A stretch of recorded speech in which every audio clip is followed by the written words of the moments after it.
Burleson continues his torrid work against left-handed pitching. He blasts a solo home run, and yeah, the Cardinals fans are flying high in Chicago. That's what it sounded like last night on FanDuel Sports Midwest. We're going to talk to the Cardinals hitting coach here in about 10 minutes on Perfect BK time. and Ferrario. Good timing for us as they scored 12 runs last night on the road in Chicago, beat up the White Sox exactly the way they're supposed to. That's what it's supposed to look like when you play against the Chicago White Sox. My God, is that a bad baseball team? Yeah. And the first sign of a really bad baseball team is defense. And hot damn, are they terrible. They threw to second on a walk, guys. Like, I know that the story of that game is the Wilson Contreras dashed to home. He beat the throw up. There should have never been a throw. No, they did it right. They walked the hitter at home. He gets first base, which means the guy at first is granted second base. There is no throw that is necessary because you can't throw him out. But instead, they tried to throw him out. They end up trying to throw back home. Contreras gets in. A hell of a slide by him. Cardinals win 12-2. The story of the game to me, Alex, was the two left-handed bats that the Cardinals are now building around. It's Brendan Donovan, who went 4 for 5 in his return to the lineup. Thataway, Donnie. Looked great. Didn't look like the toe was any issue yesterday. And Alec Burleson, who was 3 for 5 last night, hit that home run that you just heard. And Alex, this is his recent stretch, okay? In his last 13 games, he is 19 for 49. That's a .390 batting average. He is slugging .570 because he has 3 doubles and 2 home runs in that stretch as well. He looks like a stud again. We saw this last year in the first half where, hot damn, Alec Burleson, you look great. Cooled down mightily in the second half. That's part of the profile. He's going to go through these ebbs and flows over the course of the season. But Alex, to me, the story last night, and really the story so far this season, we've talked so much about the lefty bats. They have a lot of them. 2 have clearly emerged as your 2 best guys. Burleson and Donovan have solidified themselves, I believe, as future 1 and 5-hole hitters for the St. Louis Cardinals. Yeah, I mean, Brendan Donovan, that's not as much of a surprise, at least for me, because we've talked in the past about how, like, when Brendan Donovan is healthy, it seems the team always seems to play better. Even when he lost his arm bionically and had to have it replaced, you saw the Cardinals go through their downfall. Burleson was the one for me that, as you've seen this month of June go, and look, they've had the downs in terms of certain guys with their offensive approach and then the Cardinals just being inconsistent. For the longest time, it always felt like what you were building around with the Cardinals was Gorman, Jordan Walker, Lars Nootbaar, these guys. And in a matter of a month, what are you breaking over there, man? Sorry, my mic's all, we're good. What are we breaking over there? In a matter of a month, it felt like Alec Burleson leapfrogged 3 of those guys that were supposed to be core members of this team's future. Burleson seems like he has become that now, specifically those left-handed bats. Donovan and Burleson are 2 of the 4 guys, in my opinion, that this Cardinals team should see at the end of the season and say, these are the guys we're building around. Donovan, Burleson, Herrera, and Mason Wynn. And it's no coincidence that Donovan, we've seen what the team looks like when he goes through an injury or goes through a little bit of a quiet spell. And Burleson, now you're seeing what happens when he heats up. These 4 guys, in my opinion, have put themselves on the map of being the 4 guys that, when they're playing well, how the Cardinals have success. And it's consistency. That's really the difference between them and everybody else that we've talked about that's a young Cardinals player. They have had it. The other guys have not. Now, Burleson, there are moments within an individual season where you don't feel great about a swing. Right? Last year, towards the end of the season, it's like, damn, like 3 months of not being quite the same production level as he were at the beginning of the season. But you get to the end of the year, man, he was like a .275 hitter. Burleson was a productive major leaguer a year ago, and now he's backed it up with another productive season. That's what you want to see. Back-to-back strong seasons. Ivan Herrera had that. Last year, it was obviously an incredibly limited sample size, but while he was up here, was also a .300 hitter. Look at it right now. He's batting .315 again for the Cardinals this season. Brendan Donovan, it's like 4 straight seasons of him just being really productive at the major league level. High on base, good average, like does everything for you. And Mason Wynn, yeah, it's not going to be a 300 hitter with a 500 slug. That's not what Mason Wynn is going to be. Oh, man. But can he be somebody that hits for a decent average, gets on base a pretty good clip, hits for a little bit of slug, has gold glove defense, and is a plus runner on the bases? Yeah, he can be all of those things for you. That's a productive major leaguer. All right, we're starting. I don't know that Wynn is going to be your future 2-hole hitter for the Cardinals, but I have players that I can piece into the lineup, and I feel good about it, that they're in the lineup every day. If you got into next season and Brendan Donovan is leading off and Ivan Herrera is batting third, and I would put Wilson Contreras into this mix. It's different because he's older, but Contreras is batting cleanup, Burleson 5, and Mason Wynn is batting 6. It's pretty good. I feel good about all of that. Yeah. I need a 2-hole hitter. Yeah. I need that dude that I can put into the middle of the lineup, or 3, depending on where you want to put Ivan Herrera. But I need a guy that is going into the middle of my order that I feel great about. But these pieces that are being inserted in the lineup in certain spots, that's what the season was supposed to be about, and they are doing some of that right now. And that's what came to mind when you said, like, your future leadoff hitter and 5-hole hitter in Burleson and Donovan. And, I mean, I'm with you. Like, Mason Wynn might not be your everyday 2-hole hitter, but it's worked so far. You know Ivan Herrera is 3 or 4 for you. You're looking for that one last impact bat, and that's where, for me, like, watching Donovan's night was incredible, but we know this is Donovan. Burleson's night and what we've seen from him in the month of June, Burleson's taking over Lars Nootbaar. Like, Lars Nootbaar was supposed to be the cornerstone. It was the guy that all of the excitement was about. I think that's now Burleson in terms of an impact bat that you might be relying on. And part of that, Alex, and you can correct me if I'm wrong here, T-Bone, I'm curious your thoughts on this too. Part of that is the style of hitter. Sometimes, a lot of the time, in my opinion, it's important to have a diversity of skill sets within your lineup. You don't want all of your lineup to be right-handed power hitters. Yeah. Because that can run into some problems. There are different styles of pitchers that works against, and then there are other different styles of pitchers that's really not a great profile to have. You need a lefty power bat. You need guys that get on base at a really high clip, hopefully from both sides, but especially from the left side. You need somebody that hits for contact from both sides. You need a power hitter in your lineup, preferably from both sides. Like, these are all things, different skill sets that you can have. And with Brendan Donovan and Lars Nootbaar, they go about it somewhat differently, but ultimately their value is in that on-base percentage. Left-handed bats that get on base at a really high clip. The reason that it's worked this year with both of them towards the top of the lineup is because Donnie's been hitting for such a high average that you can hit him anywhere and you feel good about it. He is really at the plate right now what he has been in his career in the field. I could put him at second. I could put him at short, third, left field, right field. I could put him anywhere and I feel comfortable with it. Now I can do that in the lineup. You bat him 1 through 5, cool. Wherever he needs to hit, he can be good in that spot. I don't know that that's always going to be the case, though. I think he is probably long-term leadoff hitter or a 5-hole hitter, preferably. Yeah. And I think the problem is that's Nootbaar's only spot that I really love him is leadoff. I kind of need him to get on base at a really high clip to have everybody else have the ability to drive him in. So it is somewhat a duplicate of that skill set that you already have in your lineup. And I think for me, Alex, that's why I like having both Donovan and Burleson as the left-handed bats that I'm building around instead of Nootbaar with Donovan. But hey, man, good hitters all around is a good thing to have. Yeah, absolutely. Yeah, I agree with that. I think you've got to find a nice balance with these guys. So I think you've got a lot of the same pieces currently, but you can make that work for the current iteration of the St. Louis Cardinals. No doubt. You want to get good hitters in your lineup. That's ultimately the goal on this thing. He's Alex Ferrario. That's Tanner Hendrickson, and I'm Brandon Kiley. Cardinals win 12-2 last night against the Chicago White Sox. Do exactly what you want to see them do in Chicago in game number 1. Coming up next, we're going to talk to the Cardinals hitting coach, Brant Brown. He's going to join us live from Chicago here on 101 ESPN.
Giving you the picture, the real big St. Louis sports picture.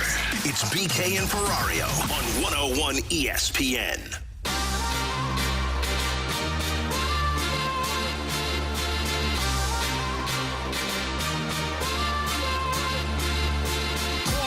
Ferrario and Tanner Hendrickson. I'm Brandon Kiley. It's BK and Ferrario here on 101 ESPN, and we are happy to go out to the Callier and Thompson hotline to be joined by the Cardinals hitting coach, Brant Brown, coming off of a heck of a performance last night. Cardinals win 12-2 on the road against the White Sox. Brant, thank you so much for joining us again here on the show. How you doing this morning? I'm doing well. How are you boys? We're doing very well. So let's start off with the good from last night. You guys win that one 12-2. Offense overall, really solid performance. What's that like for you, coming off of what was a rough week for the Cardinals and then the off day in Chicago? For you to watch a performance like that from your offense, how do you view it? Well, the first message is that barrels are overrated sometimes. That's part one. That's what you preach in the meeting room, right? Yeah. And part two is, I'm just more concerned about execution in the game. Baseball is going to happen. We're going to have streaks where we're going to win, we're going to lose. But I think at the end of the day, if we're executing our plan to our terms, those are things that we can handle. So those are a lot of discussions that we have in our hitters meetings when things are going or baseball is occurring, because it's a long season and it's going to happen. But we have a process in place to try to prevent that as much as possible, which is taking care of your body and getting it revved up before you even enter the cage, having a plan in place, discussing that plan, going through your routine with focus and preparation, taking that into batting practice, executing all your shots. And then when the game comes around, is trying to be stubborn to the spot that you're looking for. Brant, we talked to you when you were hired by the Cardinals, and all three of us were glowing after the conversation that we had about you just because of the impact we felt like you were going to have with the players. From a hitting coach perspective, how long did it or does it take for a group of hitters to adapt to a new hitting coach's philosophy? Well, I basically tapered what I like to do more to the voices that I heard coming into the season and things that the players and our hitters talked about. So I try to taper our meetings. I try to taper our preparation. I try to taper what everything looks like according to what they like, because at the end of the day, they're the ones who have to go out there and perform. I'm just kind of an avenue or a conduit for information and guidance. So I think by doing that, it kind of gives instant buy-in, because they're getting stuff that is maybe kind of condensed into a simpler modification of things and all the data and things that are available to us today.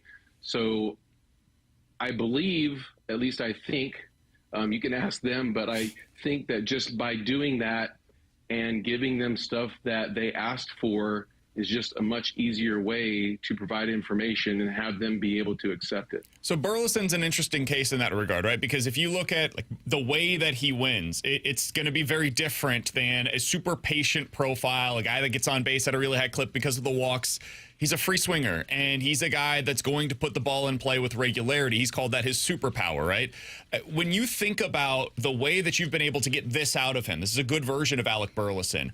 What have you two focused on, whether that be in the cage process? What is it that has allowed Alec Burleson to have this kind of success so far this season?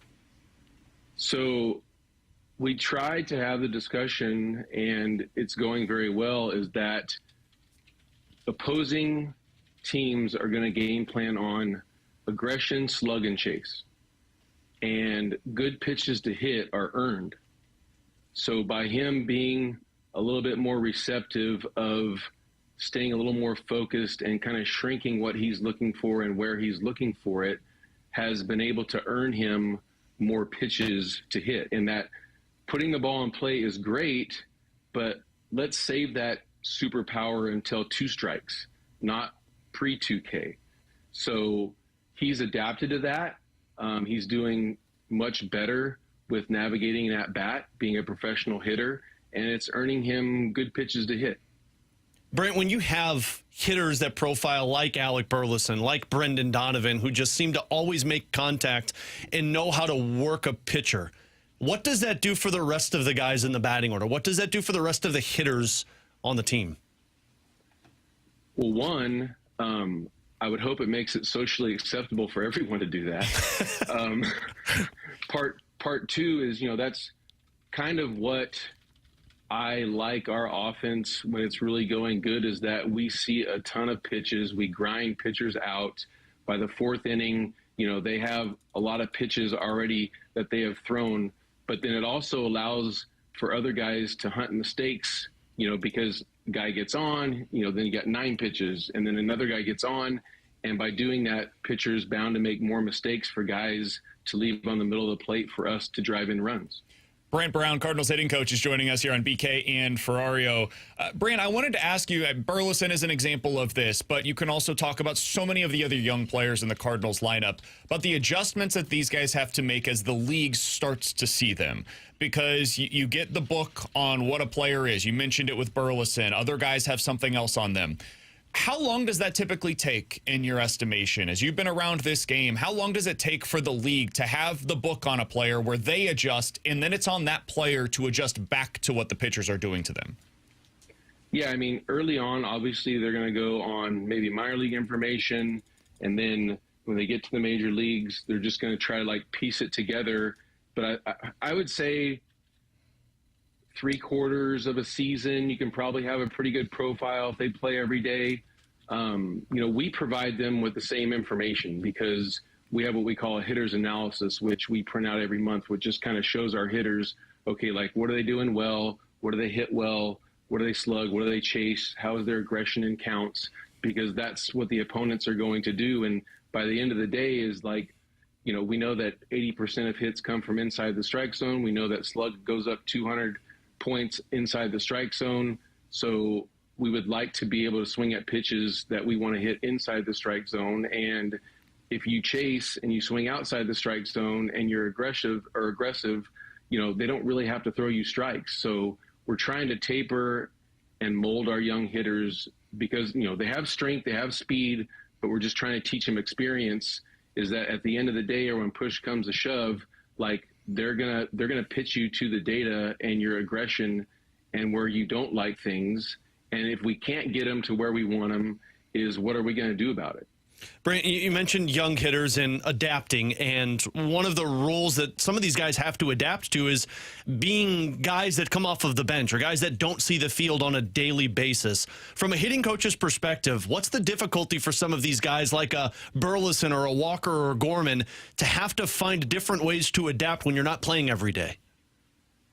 Yeah, sometimes it's good to get a day. Other times, how do you keep it consistent? How do you take a good at-bat coming off the bench? I think the biggest thing for me is part one. If you're coming in as a pinch hitter, you're usually probably facing a pretty good back-end bullpen guy.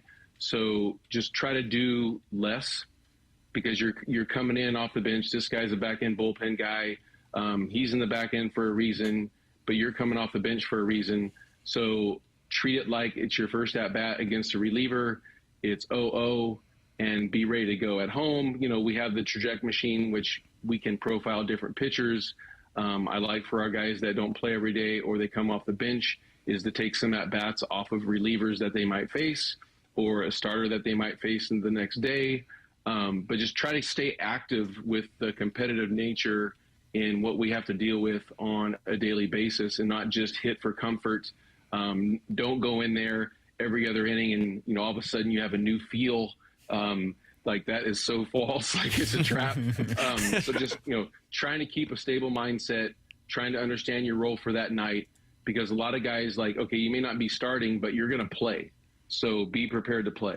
Brant, I love hearing about people's process, and you've been called a preparation maniac by some, and I say that affectionately. When you look at a player like Nootbaar, who, listen, this is not a surprise to you. It's not a surprise to anybody listening right now. He's been going through it a bit at the plate. How do you take a guy like that and try to walk him through what's gone wrong to get him back to the player that we've all seen him be for so much of his career here in St. Louis? What does that process look like from your perspective? I mean, for any player, sometimes we call it, is it a cage or a couch? So we like to go through the information that is available to us, prior to talking through what is going on, because sometimes they don't realize that, okay, they're just having some bad luck. We try to offer like avenues to show them, because players or hitters are always going to go to the negative when sometimes like they need to be reminded of how good they are. And then from that point, we'll discuss like, hey, like you're still hitting the ball hard, or, you're hitting balls right at guys, or you're chasing more pitches, or you're too patient. So we try to provide the total package and information that is available to us. And then discussing it between coach and player is we come up with a plan on how to get things back according to the player and the expectations that they have. Brant, one hitter that I think we asked you about when you took the job with the Cardinals, and as you would imagine, everyone in St. Louis always is talking about him, is Jordan Walker. What have you seen in terms of development or just changes in the way he approaches pitchers now versus when you took over? We are still a work in progress because, the league is doing different things. At the beginning, kind of one of the big things was like he was really good with 2 strikes. So we asked him, hey, like, why do you hit so good with 2 strikes? He's like, oh, I just relax. And I'm like, well, then why don't we just relax the whole at bat? And then 3-2, he was highly aggressive. So, they would just throw him spin. He would swing at it. And he's done a good job of laying off that and earning pitches and getting back into counts. But even 3-2, earning some walks because he's just not offering at those pitches that they're throwing according to the data. So 1 is just trying to get him more relaxed. 2 is having him understand his own body. Like, he is a big person with a lot of range. And sometimes, like, he limits himself with kind of like what he's trying to do at the plate. So we're trying to play to his strengths. I still think, like I said before, it's a work in progress. But at the end of the day, like, he needs to realize, he sees a lot of different stuff because he hits the ball very hard. And he needs to understand that going into the box, and that guys are going to be super careful with him because they don't want to see a ball leave the park. So when he can really lock it in and understand that fact, I think we'll just see more production out of him. Brant Brown is our guest for just another minute here on BK and Ferrario. Appreciate his time and a very busy schedule as the Cardinals are in Chicago to take on the White Sox once again this evening. Brant, final question that I've got for you. When you think about your role as a hitting coach, and for any of the listeners that are out there right now that watch the Cardinals on a regular basis, that think about this game regularly, what is the thing that is most misunderstood about hitting at the major league level in 2025, in your opinion? How hard it is. I mean, you watch these pitchers, and I don't blame them. I mean, they're adding pitches like Santa Claus adding presents in a stocking. I mean, it's unbelievable, and I don't blame them. It's like the more pitches and the more scatter you can provide, this is ball to strike to ball, both sides of the plate, and like that's the biggest thing for me is like they're playing this giant game of keep away. And like, we're just trying to hold steady in one spot, and that, the velocities are up, the way the pitches move and the efficiency of the spin and how they mask it, try to make it look the same is very well, because unfortunately in hitting, you're always returning the serve, right? Like they're always taking the first shot. So at some times in those moments for hitters, as all hitters will do, is you'll speed up, you try to do too much. And for me, it's like, okay, no matter what they do, does not matter. What are you looking for? Where are you looking for it? Where do you want to battle? And where do you need to hit the fastest one or whatever you're hitting off of to defend the mix? Because you can't slug everyone. Not everyone. I told him, it's like, I know that we're looking for the pot of gold, but sometimes you have to settle for the rainbow, and that's okay. Brant, this has been a pleasure. We appreciate the time, appreciate you hopping on with us today and what I know is a very busy part of your guys' schedule. There have been very few days off. So thank you so much for hopping on with us. We wish you and the team all the best, and hopefully we'll talk with you again soon. Anytime, boys. I appreciate it. Thanks, Brant. That's Brant Brown, Cardinals hitting coach, joining us here on BK and Ferrario. Sincerely appreciate his time joining us here on the show. When you think about the approach that this team has had, Alex, this season, one of the reasons why I find them to be so enjoyable is because they all have an individualized approach. Like Alec Burleson is not trying to go about things the way that Brendan Donovan, and that's different than the way that Mason Wynn is going to go about things, and that's different than the way that Ivan Herrera is going to go about things.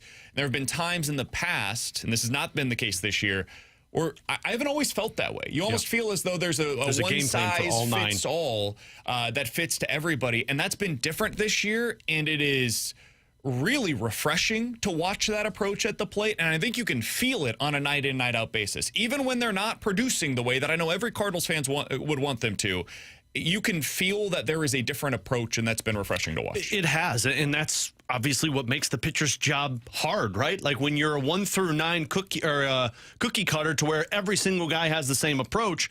Well, the pitcher knows what he needs to do, and it's an easier night for him, to where you heard Brant explain like the Burleson thought process of shrinking the zone and getting more pitches. Well, that benefits 3 other guys, and now a pitcher has to game plan for 9 different approaches rather than one universal approach with the batting order. I do think when I asked him about the adaptation from the players, I mean, you heard him say, like, you can ask the guys. It does really feel like you see that individualistic approach at the plate, which is why the offense has been somewhat consistent all year. And that's what we've heard from other people around the organization as well, is that there has been a buy-in on a different level this season than there has been in the past. That's the case with a lot of guys, especially you ask about Jordan Walker. It feels as though that's been the case this year. They're getting some buy-in there, and that's the biggest thing for them. The players have to believe in the messaging. They have to believe in the messenger, and if you get all of that, it's step one. It doesn't mean it's going to be a great offense immediately, but that's step one to this potentially being something that is sustainable. If you missed any of our conversation with Brant Brown, highly recommend checking it out on the podcast page after the show today. 101ESPN.com and the free 101 ESPN app is where you can go to find it. That is all sponsored by Schaefer Door Company. Coming up in 15 minutes, we'll get into questions and answers. If you guys have any questions coming off of that interview, we can answer some of those for you coming up in about 15 minutes. 314-399-9646 is the Air Comfort Service text line to do so. Coming up next, what's the lesson from this Panthers team and the success that they were able to have on this run to the Cup? We'll talk about that here on BK and Ferrario.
Alex Ferrario with you to tell you about my friends out at Rhino Shield, who will change the exterior of your home or your business. And I'm speaking specifically to business owners now, because there have been numerous companies that have used Darren and his team's Rhino Shield's work to upgrade their business. And the best part about this is you're getting the coating of a Rhino on it. When it comes to some of these buildings, Darren sent me a lot of these pictures of different businesses where you could see the paint peeling off, or you can see some of the sun blotch sides on the paint that was on the business. And that's not just a good look for your potential customers, your potential clients. So you get the coating of a Rhino. And with Rhino Shield's work, it sticks to anything: block, brick, asbestos, aluminum, hardy plank, metal, all of it taken care of with Rhino Shield. Plus, it's 100% waterproof. It deflects 90% of the UV rays, and it is backed by a 25-year transferable warranty. Check them out. I promise you'll be impressed. Have Darren come out, walk you through the free estimate. He'll give you his consultation, and the work that his team does is impressive. 877-25-RHINO, 877-25RHINO.com.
Tanner Hendrickson here with a Sports Center update brought to you by Saliga Heating and Cooling.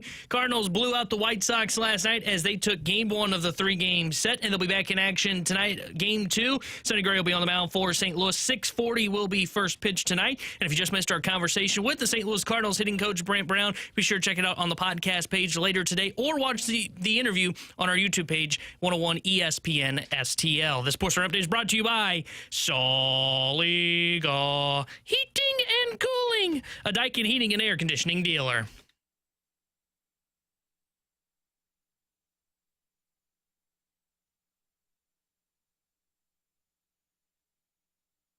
The Panthers begin to celebrate. The Florida Panthers win their second consecutive Stanley Cup. That's what it sounded like last night on TNT. Pretty anticlimactic as the Panthers win 5-1 in Game 6, ending the series. I did not see that one coming. Alex very much did. In 6 games, Florida wins this Stanley Cup final 4-2. Overall, in terms of the games won. Alex, I was talking about this with Donnie Fandango before you guys got in, and he said, man, what a bummer. What a letdown of a postseason. What a letdown of a Stanley Cup final. I was like, man, I think we'd be singing a different tune if Game 1 and 2 were Games 5 and 6, and if Games 5 and 6 were Games 1 and 2. You just flip the sequencing. It feels that way because in the end, it was so clear to everybody watching that Florida was the better team. It did not feel that way, though, for most of the series. Most of the series was neck and neck between these two teams. But in the end, man, as the series went along, Florida's physicality wore down Edmonton. Edmonton had no answers for their forecheck, and the Florida Panthers were able to do it again. They've now been to 3 straight, 1-2 in a row. It's one of the more impressive runs that I've seen in pro sports in the last 20-plus years in my personal adult life. Alex, for you, what was the lesson that we learned from the Panthers over the last couple of seasons? Man, watching the last 2 games, physicality outperforms finesse, specifically in the playoffs. Leon Draisaitl had 0 shots on goal last night and was That's a -4.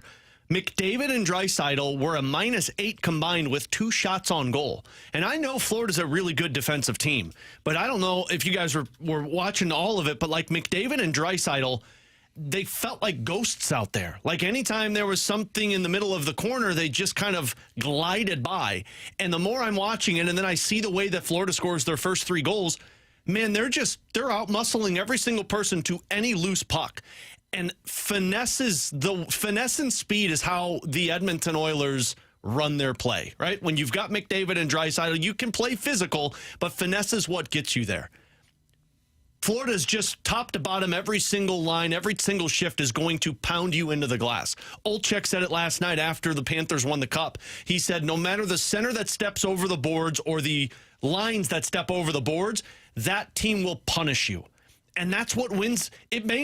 Finesse may win you in the first round. It may get you a couple of victories in the second round.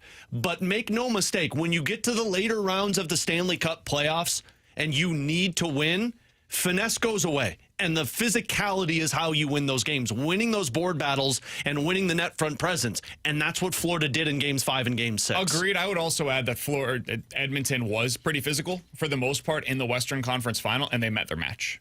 I think they got winded. I think they got gassed by the end of it. And they didn't have Hyman, which is a huge part of this as well. And when you don't have one of your best players and and he's a guy that does stand in front of the net, that's where he parks himself. When you don't have that guy and you have a team that is running on fumes and you lack depth and you're playing a guy like Kapanen for most of this series on like second and third line minutes, that tells you everything you need to know, man. Yeah. They just didn't have the depth to be able to keep up with Florida. I think for me, my lesson from this was more on the Panthers side of things than it was anything that Edmonton did. I think there are a lot of years where Edmonton wins the Cup. I'm not convinced that Edmonton was a worse team than like that Colorado Avalanche team that won the Cup. I think they could have gone head-to-head against that team and potentially even beat them. I think they met against one of the best teams that we've seen constructed in recent memory. I think that's what Florida was, man. Florida goes out there in this season, came into the year as one of the favorites to win the Cup, coming off of last season. And they have depth out the wazoo. Their defensive core is continuing to be these tree trunks. They've got a great goalie. Like, they've got everything you could possibly ask for. And then at the deadline, They add a consistent playoff producer in Brad Marchand, whose game translates perfectly to this time of the year. And then they go out and get another tree trunk of a defenseman in Seth Jones, who had been languishing away in this terrible situation in Chicago. And it's like, oh, yeah, that works in this specific situation. So for me, I know that a lot of the conversation today will be about Edmonton for good reason. We'll certainly talk about them plenty. But I think the story of this series, the story of the last 2 years, and you could even argue the last 3 years, is Florida and what they've been able to construct around a superstar in Matthew Tkachuk, who was merely good in this postseason because he was dealing with this injury that we didn't know the full extent of until last night. He apparently tore his adductor, whatever it was, off of the bone, and then was dealing with a hernia as well. Crazy stuff.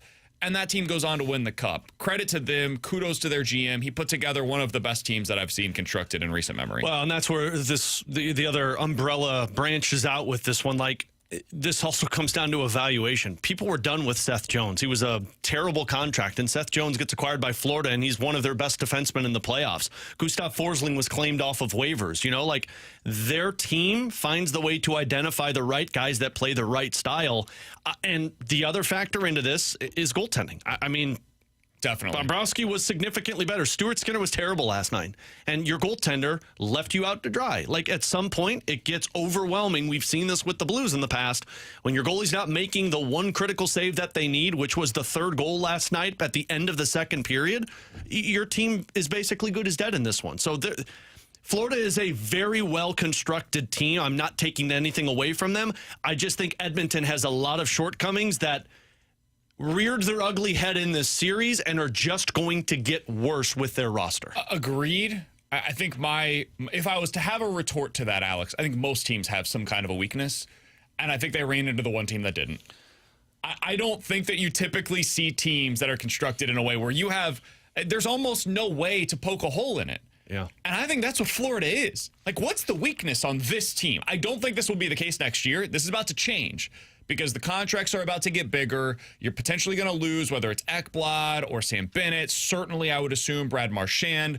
Like, the bill is coming due. As you have success, everybody gets more expensive. So the Panthers will very likely, almost certainly, be worse in future seasons than they were this year. But I don't know I didn't see a weakness on this year's team.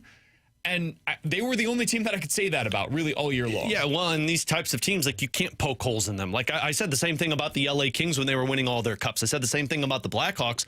You can't poke holes against them. But what you do is you try and match how they play. And if you're Edmonton, can't. Nobody matched what Florida has done in the past 3 years. It's because of the contracts. It's because you've got two defensemen. One was cheap still, but you're going to have two defensemen that are making north of $9 million that don't play defense. Look at the Florida Panthers. They don't have anybody who was making north of $8 million, and their guys all play defense. But it's worth it. That's the thing is, like, and I'm not talking about the defensive side of things. Those were bad contracts. They handed out bad deals. Really what's limiting Edmonton, though, is the fact that they have two of the best players in the world, and they're making a combined, like, $26 million against the cap.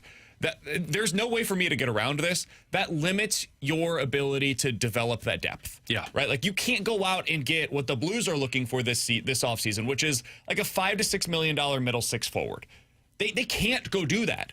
Because if they do, it puts them so far behind the eight ball. They need McDavid and Draisaitl to make up for the fact that they don't have that middle six center that we're talking about the Blues landing. But it's just a different style of build. You're going to have weaknesses when you build the way that the Edmonton Oilers are trying to build right now. You're going to. There's no way around it. But you have Draisaitl and McDavid, which is what makes up for it, and you don't expect to see a team constructed as perfectly as the Florida Panthers have been. That is a masterclass in how you can be a general manager in hockey. It's a masterclass. They have a bunch of dudes that are making between like $5 and $8 million. That's what Army tries to construct, but they've got superstars making $5 to $8 million. And that's the big difference right now is the Blues are trying to build this way. Florida succeeded in building this way, man. That is everything every team could ever aspire to be and then some. Kudos to them. Yeah. That was my biggest lesson from this series is, man, I don't know how much we learned about anybody else in the playoffs this year. And honestly, I feel bad for Toronto because they had to go up against that juggernaut and everybody's like, oh, well, can't do it in the big one. Yeah, not against that team, but nobody in the last 2 years has been able to get it done against that specific team. Good luck. I don't think there was an answer. I don't think anybody had the potential answer for that. And team. I actually think Florida was more vulnerable in the earlier rounds. That should have gotten beaten by one of those two teams because Reinhart was hurt, Tkachuk was not himself, and they were getting by toothpicks and bubble gum.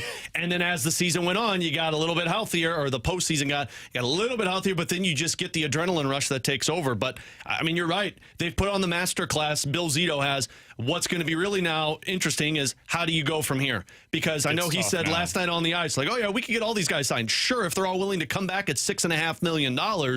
But this is where the great teams take two different paths. This is where the Blackhawks had to start veering in a different direction.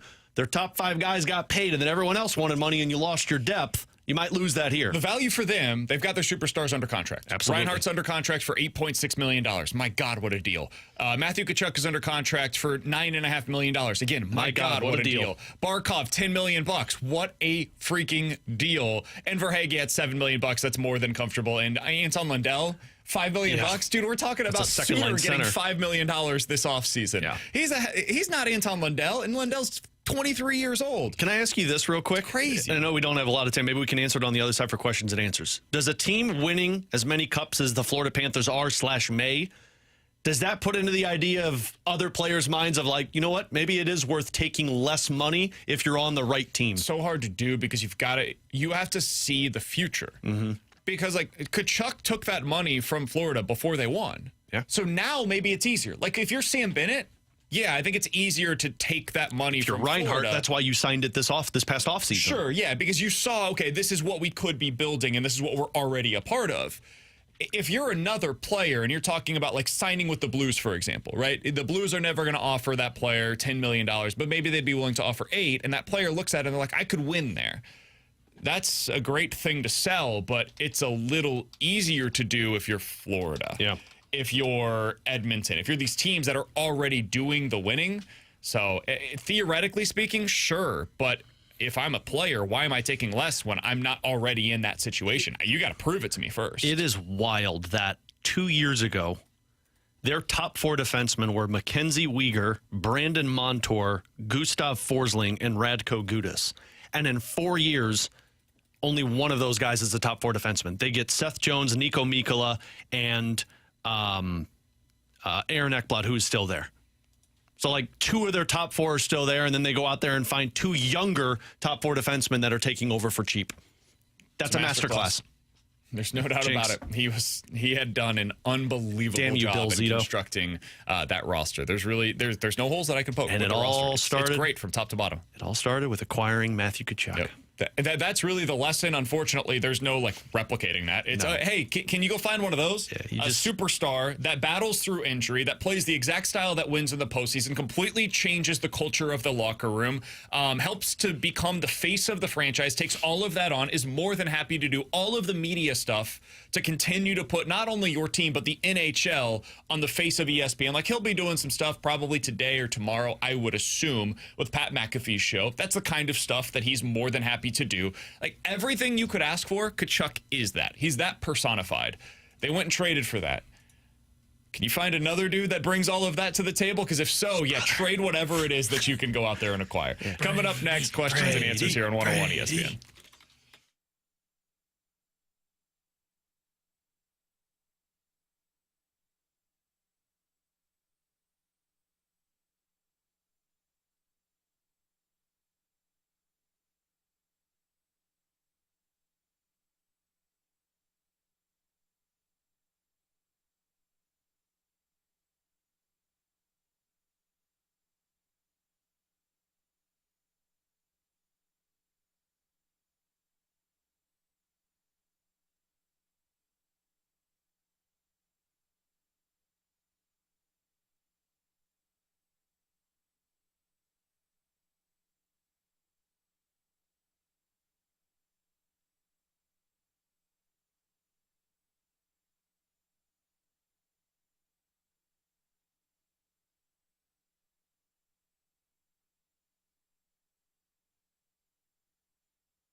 314-399-9646 is the Air Comfort Service text line for questions and answers. If you guys have any questions, go ahead and get them in right now on the Air Comfort Service text line. Alex, I like this one from the 618. Knowing what you know now about Holloway and Broberg, if you had to choose one player for the offer sheet and leave the other back in Edmonton, who would you pick? So you can only have one of them. It's a Rule 5 situation, and you have to return one of them back home to Edmonton this offseason. No givesies backsies. I would keep Broberg and give Holloway back. I hate saying that, but your team defensively is still bad if you don't have Broberg on it. I can say the same thing about Holloway too, though. I think I agree, and I think it's, for me, one, I feel like finding defensemen at that level at that age is harder to find than a forward at that level. And also, I just think longevity-wise, now his knee makes me a little bit worried about this, but longevity-wise, I think both have injury defensemen, fair. I think defensemen age better than forwards, and that's why I think just the long term, you're going to look back and think Broberg's here longer. I'll say this, too. I think Broberg is going to be a better overall player in contract than what Evan Bouchard will be in Edmonton. I think I agree with that. Evan Who's more likely to be a star? Bouchard or Broberg? No. Oh, Broberg, Holloway. Because the offense. Yeah. But it's hard for defensemen to be a star. You got to put up Bouchard numbers, and when you do... Star-level player. Yeah. Forget what nationally you're viewed as. Yeah. You got to put up Holloway. Yeah, as a defenseman, you're not going to get to that level no matter what. The reason I bring that up, I think you guys are probably right with the way that this team is constructed. But if I had Holloway but no Broberg, I think I could go to the market and find a defenseman that basically, not as the equivalent, but replaces a lot of what Broberg was. I could do it for like $6 million this offseason. But not for the length of time. No doubt. But I don't think I could go find somebody that brings everything that Holloway brings to the table. It's tough, man. That guy is, he's a potential 30-plus goal scorer that is a good distributor, plus defender, gets in on the forecheck, basically makes that second line possible. Like, without him, the second line, we saw it. It ain't the same. I think I would keep Holloway. I feel weird saying that, though, because this team is loaded with wingers, really lacks on the defensive side of things. So it feels uncomfortable for me to say that, but I think that would be my answer. Yeah, the one that I was thinking last night, if Edmonton has at least one of those guys, are they playing for a minimum Game 7 on Friday? Because you have Holloway, got another top 6 guy who's performing. You got Broberg, you got a much better defenseman than what Jake Wallman is. So that's the part where it was like, man, because Jeff Skinner was the guy that they opted to go with instead of Holloway. I would lean towards no on that, just because to your guys' point on it's a masterclass from Florida, they weren't just like a buzzsaw. They were a buzzsaw and a wrecking ball all at the same time. They were. I would say that I find the question interesting. I still think I would lean towards Florida, though, winning that in 6 still. All right, from the 618, guys, will Walker's playing time be based on Burley's continued success? I'm fascinated by this. It's something that we'll talk about coming up in the 1 o'clock hour. I don't know how you make this thing work. You're back to 2023 problems in terms of the outfield shuffle, not for the same reasons. Now you have a guy that's taken that opportunity and run with it, Alec Burleson, but... man, I don't know. Maybe it's a situation where, like, every 4 days you get one of them off. Like, Burley is a day off. He'll probably get the day off against the lefty. I know he's been good against lefties. People will be annoyed by it, but he gets that day off. Walker gets yesterday off. Maybe, like, Scott gets today off, and Walker gets another. Like, Newt gets tomorrow off, something like that. But I think maybe you just do a cycle, and where all of them, hey, playing time, here you go. Everybody gets 1 day off for every 4. Yeah. I don't know, though. I don't know. That might be how they do it. I also wonder if it becomes a Newt and Walker are the only ones that cycle. Because, like, right now, I would not be giving Burley a bunch of days off just because he's hitting. And maybe Scott's the one that gets the day off against the lefty. So maybe he's the other one that you decide to do that with, because you can't justify saying, well, we got to play other guys right now. No, man, like, Burley's the guy. Play him. I think Nootbaar's the guy that's getting Wally pipped. 314-399-9646 is the Air Comfort Service text line for questions and answers. From the 801, guys, after Skinner's performance in the finals, do you think Edmonton has emerged as a legitimate threat to offer sheet Joel Hofer? I don't think they will.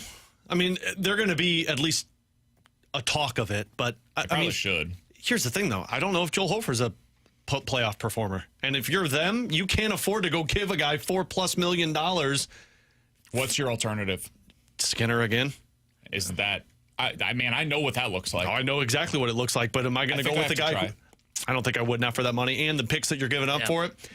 I don't even... This guy could be worse than Skinner in the playoffs. Could be, but I know what Skinner is. I can't... And if I'm them, I can't look Connor McDavid and Leon Draisaitl in the eye and say, we're trying our hardest, and go back with Skinner as the no doubt about it, got to have it number one goalie next year. I don't know if I could look at him and say we're trying our hardest and going to get a guy who hasn't even played in the playoffs. Sure, but not only the alternative is what you have.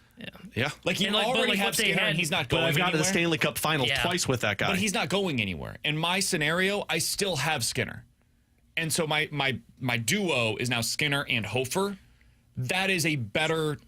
At least that has a higher upside than what you currently have. But depending on what you sign him to, like those picks that you end up having to give up could be something you use at the deadline to help you out and fix a hole. And like to your point on Hofer, not only do we not know if he's a playoff performer, we don't even know if he's really a number one at the NHL. Yeah. We've seen him be serviceable as a backup at the NHL. It's totally different. Ask my boy Husso what happened when he went to be the number one. I'm in full agreement with all of you, with you guys on all of these potential pitfalls. I would also say the Blues probably just match.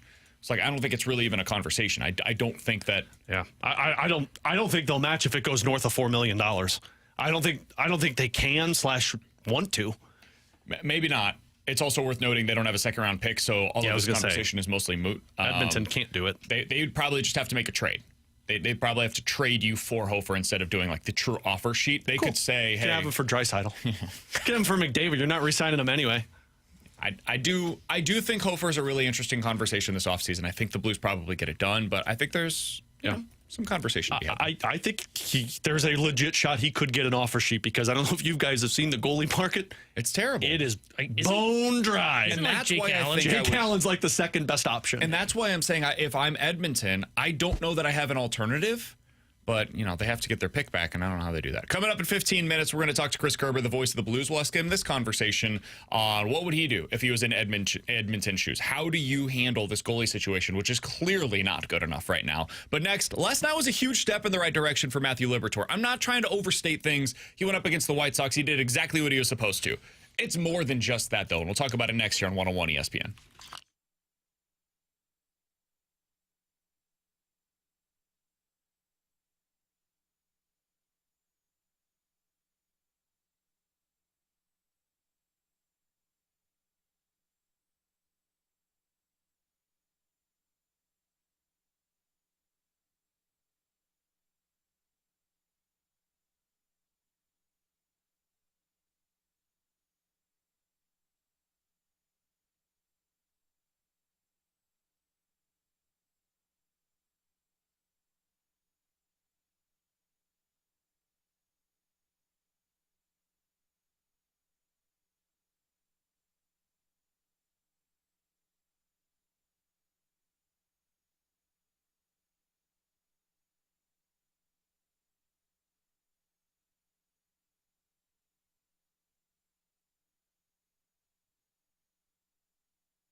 Was there, which was good to see. He was able to hold it. No reason to throw an extra inning on him there with the way this was playing out. But curveball landed that, was able to expand with him when needed, relied on the cutter, fastball played well, so overall, solid. Alongside Alex and T-Bone, I'm BK. It's BK and Ferrario here on 101 ESPN. That audio courtesy of FanDuel Sports Midwest. That was Ollie Marmol talking about what he saw from Matthew Liberatore last night. I would say solid is a perfect way to describe it. And man, that is a hell of an increase compared to what we had seen previously from Liberatore. In the 6th inning, here are his fastball velocities, Alex. And this is a big thing because in the past outings, you get into the 4th and 5th, we start to see it dip into the 91, 92 range. 94, 94, 94, 95, 95, 94, 94 out of the inning. Boom. All right, it's okay. That was my response yesterday to watching Matthew Liberatore. He's going to be all right. I don't know if the results are going to get significantly better the rest of the way. I have no idea how I can predict what Matthew Liberatore is going to be. I do know this, though. My big concern is, did he hit a wall? Are we at the point in the season where Matthew Liberatore just can't break through? His body is starting to wear down, and the innings are catching up with him. And if so, what does that mean for his role for this team? What does that mean for next year? How do they prevent that in the future? Like, all of these things would have come up. It's one start. I don't want to get too far out over my skis, but from that one start, he was able to get into the 6th inning. He maintained his velocity. He looked like his usual self. That was a huge step in the right direction, and it gives me belief, Alex, if nothing else, that he's going to be able to withstand some of the rigor, some of the wear and tear, and maybe that was just a blip and something mechanically was off for him. Fingers crossed, I hope it stays that way. Yeah, I do too. Like, it was a really good sign to see when the first run was given up. I'm like, oh, geez, here we go. But then he settled in and he was able to give them 6 innings and not throw a lot of pitches, which to the point of hitting a wall, trying to make sure that you don't get back to that point. I was glad that Ollie took him out. Yeah, like, I think that was a perfect amount of innings and the perfect pitch count, because it's like you're not overworking him to make sure that if he was at a wall, you can continue this. Exactly. Hey, leave on a high note. Leave this game feeling good about it. You did exactly what you came out here to do. All the work that we had put in the previous 5 days, they led you to go out there and have this success against, a bad opponent. We all knew that coming in. That was a bad offense that you're going up against, but he did exactly what you needed out of him. So kudos to the offense for getting it to a place where you didn't need another inning out of Matthew Liberatore, and kudos to him for being able to go out there and show us everything that we were looking for. That's what we needed to see, man. I just needed somebody to come pat me on the back and say, BK, it's going to be all right.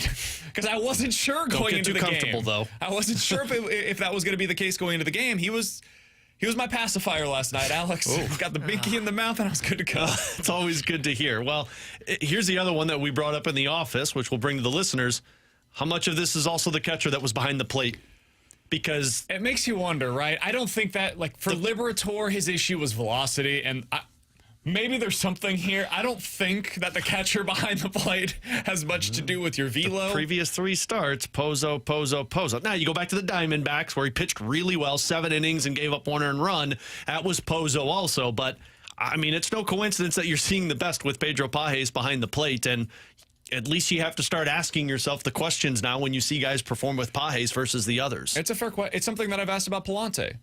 Palante's like go-to guy right now is Ivan Herrera. Palante was struggling there for a while. So I think that the two were like directly correlated. I'm not sure. I don't know if it was a causation, but I mean, it's hard to completely ignore the fact that he had a catcher that the other guys that are having success did not have behind the plate.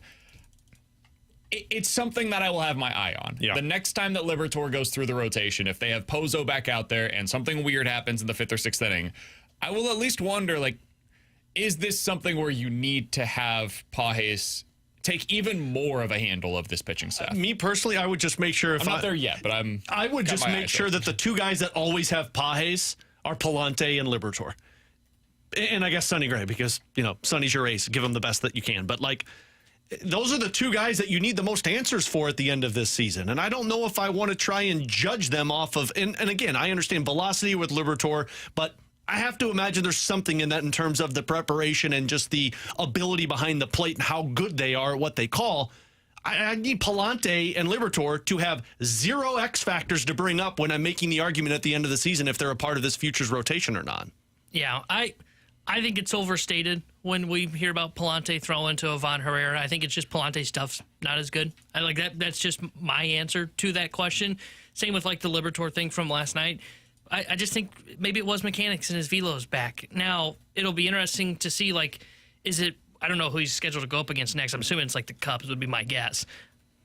If they hit him, I'm not going to suddenly say, oh, see, Pozo's behind the plate. I would just look at it and go, it's a better lineup, right? Like, it's the Chicago White Sox. I don't know how much more you can take out of that. That's the other thing. Besides, yeah, it was White Sox, and hey, thank goodness, BK got his pacifier last night, and he's throwing 96 in the 5th inning. What if they take that pacifier away? Then BK's going to start whining the next day. Boy, Jeez. he wasn't about annoying baby. So I think part of this also is, am I misremembering this, T-Bone? You can correct me if I'm wrong on this. I do not recall.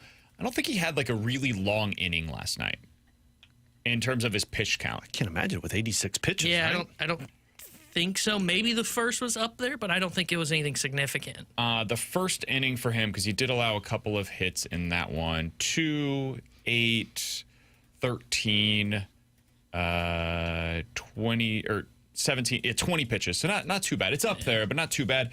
The reason I bring this up against the Blue Jays, the velo started to dip in the 4th.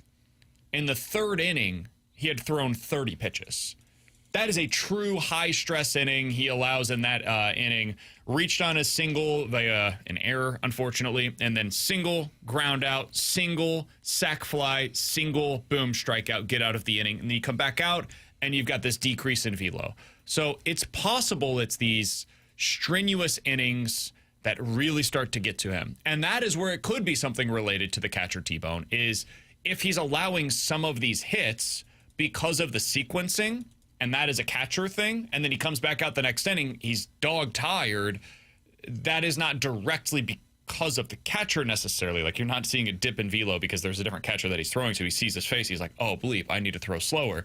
But he allowed more hits, he had to work longer, and then that leads into the next inning being a blow-up inning because of the lack of velo. So that's something to keep in mind. I don't know how much there is there, but just if I'm theorizing how it could be related, that would be the way. The wall, the prototypical wall, or the hypothetical wall that we're talking about, if he did hit that, man, I wanted that to happen. Like, you got to have that type of adversity in this season for Matthew Liberatore to find out who he is. And if this is the jumping off point of him realizing that there was some exhaustion and adapting to who he needs to be to get through that until the All-Star break when you can rest up, man, that's the perfect thing for this Cardinals team, because now you've got a guy who can adapt in season to something that's brand new to him.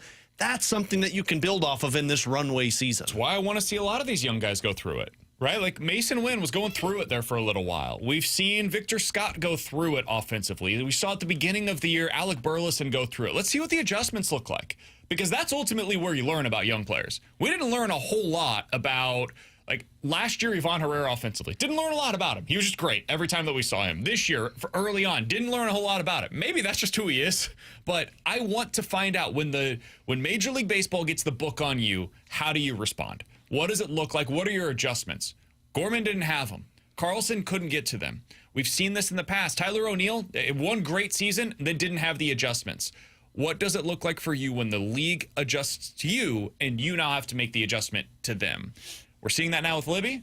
Want to see how he adjusts? Last night it looked good. It's also a bad lineup. Step in the right direction. That's all we can ask for right now. That is exactly what he gave you last night against the White Sox. Coming up in 15 minutes, we got to talk to Sam Bennett.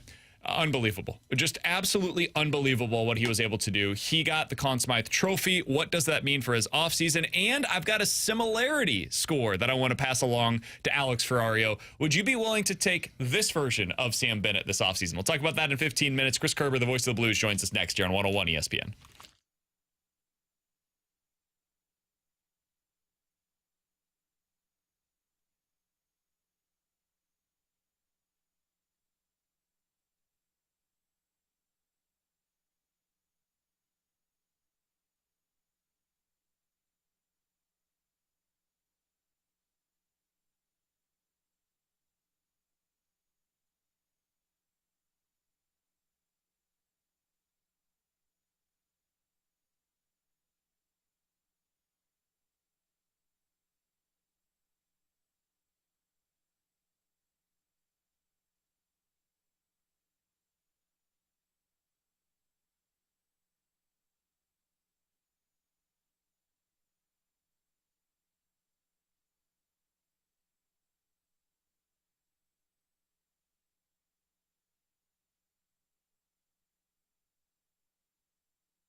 Oh, man, there's nothing better than getting into the house on a hot day, and it has that perfect temperature to it.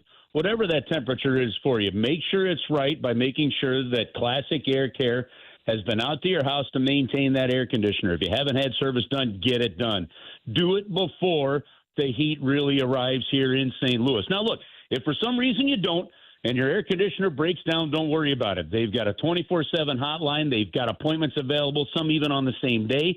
They've got over 40 trucks out there on the roads bouncing around from house to house, making sure people are comfortable. They've got technicians with over 40 years' worth of experience, and they are there to help you. It's easy to set up an appointment online at classicaircare.com, or you can call them, and they'll answer the phone as well. So if you haven't had a maintenance check on that air conditioner in a while, get it done. If you need the help, you can call them. They've got a 4.8 Google rating. The service is going to be fantastic. You can rely on them. That's why I rely on them as well. Classic Air Care. They've been making people comfortable since 1926.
All right, the Stanley Cup has officially come to an end. We gave our thoughts on that earlier in the show today. If you missed any of them, check them out on the podcast page, 101ESPN.com or the free 101 ESPN app. But right now, we are going to the Callier and Thompson hotline to be joined by the voice of the Blues. Chris Kerber joins us as he does each and every Wednesday. Kerbs, let's get your thoughts on the series that was 6 games overall between Edmonton and Florida. Florida in the last couple, though, they put their imprint on this series, and it was very clear who the better team was. What was your takeaway from that series and what we learned overall, Kerbs? The Florida Panthers, obviously, it goes without saying, they're a terrific team. They're a deep team, and they clearly were the best team in the Stanley Cup final. It shows you, too, just how deep and balanced of a team you had to be to win a Stanley Cup these days. In this salary cap era, it's hard for teams that could have a salary imbalance, and I look at this, BK, and I look at the Florida Panthers. They went out and they were able to get, over the course of this season, Seth Jones. They were able to go out and get Brad Marchand at the trade deadline. The Edmonton Oilers' kind of late season acquisition was their own player of Evander Kane, and Brad Marchand and Evander Kane aren't even close in terms of quality of player, right?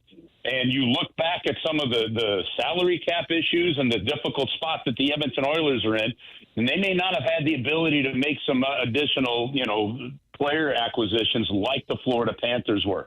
Yeah, they supplemented with, Trent Frederick and things like that, but it wasn't a Brad Marchand, right? So to me, I just look at how the Florida Panthers were managed. I look at how they've been balanced, and man, oh man, they're really good. And they're kind of like the Chicago Blackhawks in my book, or really where Tampa was. When the Blues won their cup, they were in the tail end of some of these guys' careers and contracts. Boy, they're right in the heart of it right now, and I know they have some decisions coming up, but this could be one of those 3-4, 4-6 kind of runs for the Florida Panthers. Kerbs, what I find fascinating is what Edmonton does from here, because McDavid's going to be due a big contract soon. Bouchard's going to be due a big contract soon. They don't have a goaltender that they can trust, and depth is going to become a massive issue for them. They made a mistake in Game 5. They made a mistake in game. Now, I'm not saying that playing Skinner in Game 5 would have been the difference maker. The one thing that you heard coming out of Florida after Florida gave up that 3-goal lead in Game 4 was just a kind of a confidence. The same kind of confidence you felt after the Blues hand pass game against San Jose, right? You're like, like that didn't even faze them, right? And that meant hell for San Jose, and it turns out it meant hell for Edmonton. But I bring that up because when they decided not to go back to Stuart Skinner for Game 5, they put their goaltending, which we already knew was sort of front and center, but they put it dead middle of the dartboard, didn't they? I mean, and that's not going to change. So there's unless they go out and find another goaltender, right? That's a question mark that is going to hang over him all season long. If he loses 2 or 3 games in a row, it'll be a question mark. It's going to be a question mark going into the playoffs. The same thing with Toronto, what Toronto's dealt with some of their key players, right? And to me, I think it was an organizational mistake to do what he did and with that goaltending decision. Now you look at the other decisions Edmonton has to make. They're going to have it. You got to figure McDavid's going to make more than Draisaitl. Or Connor McDavid easily could say, no, sign me for the same amount as Draisaitl. You do what Sidney Crosby did, right? Sidney Crosby took way less than the market would have paid him for a long time to have winning seasons in Pittsburgh. And if Connor McDavid is going to stay in Edmonton, they're going to need to take this increase in cap space that's coming through the CBA, and they're going to need to spread that throughout some of the lineup. Wayne Gretzky said last night, this should be easy. And you pay him what he wants. He wants to stay. He likes it there.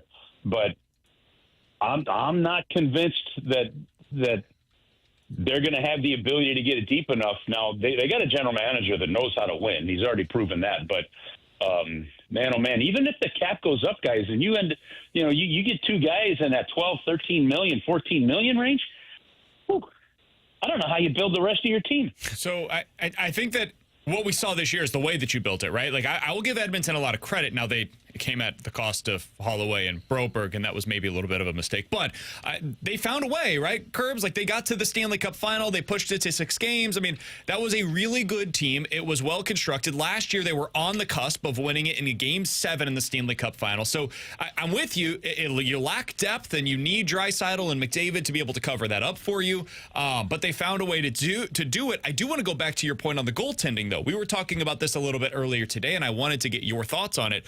What do you do if you're Edmonton? Because my personal perspective on this, you can't just bring back Stuart Skinner and say, all right, we're good to go, boys. Everything's going to be great this time around. It hasn't worked the last 2 years, but this time it's going to. If you're looking at McDavid and Draisaitl, you got to sell them something different than that. But the alternatives are not exactly aplenty out there in the market. It's basically Jake Allen as the one guy that you can really look at as a potential upgrade. And then I suppose Joel Hofer. What do you do if you're in Edmonton shoes? Well, listen, barring a trade, an unforeseen trade, right? I mean, and let me put the insane out there, right? Barring a trade where all of a sudden you see like a Jake Ottinger traded to Edmonton, right? And even then, Stuart Skinner's taken the Edmonton Oilers to back-to-back Stanley Cup Finals, guys. That's a pretty good goaltender, right? I mean, I don't think he's done that. I don't know that I would say it that way. Stuart Skinner has been on the Oilers while they made it to the Stanley Cup Finals the last 2 years, Curbs. Man, listen, okay, but there's a philosophical thing here. Like I've always gotten into this with people when it comes to like Chris Osgood or some of the others. There's plenty of people that tell you that the Detroit Red Wings won the Stanley Cup in spite of Chris Osgood, right? But I never take away the fact that he was the goalie that was there. Okay, you did it once. Okay, maybe you went on a run. You've done it twice, right? He's at a same percentage of at or below 900 the past 2 years, Curbs. I feel like a lot of that is they're doing it right because they're outscoring their defensive problems. DK, listen, Dan, that's where I was going with this, right? Their defensive problems, to me, are not solely on the goaltender. That's why I think the decision they made was a mistake, right? Okay, because the fact that you look at what Gustav Forsling did, a waiver claim by the Florida Panthers. You look at some of the direction that Florida went out and they got Seth Jones, right? Okay, the Edmonton Oilers went out and they got Jake Wallman, all right? Not the same player.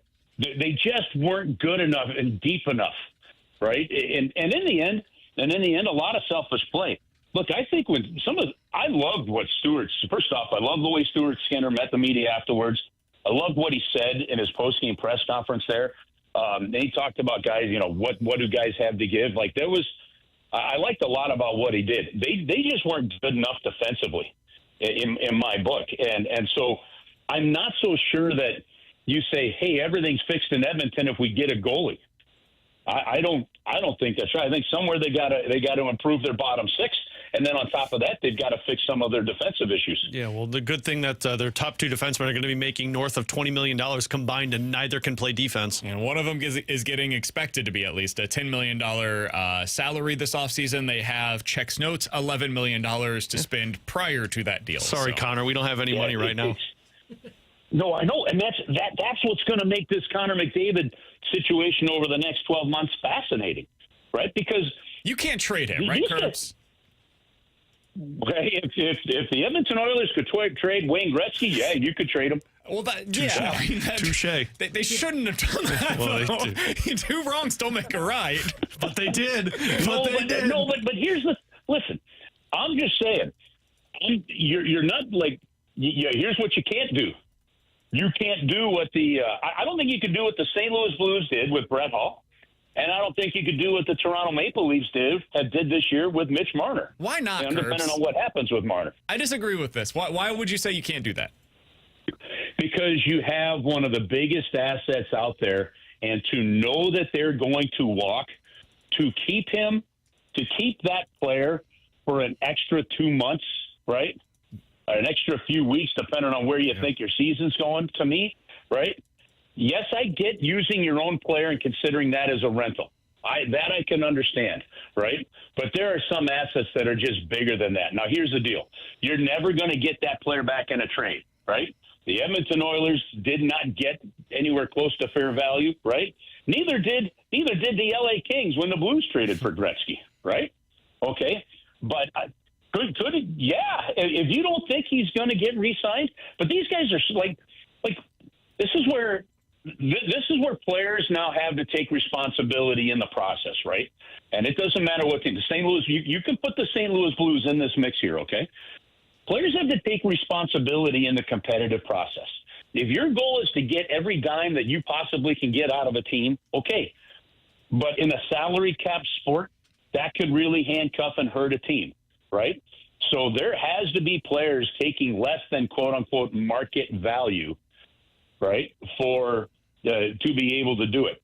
If Connor McDavid takes max value, the Edmonton Oilers are not going to have enough to build a team around him. How do we know that? Well, you look at the Toronto Maple Leafs and as a great example. So to me, I expect him to stay in Edmonton, right?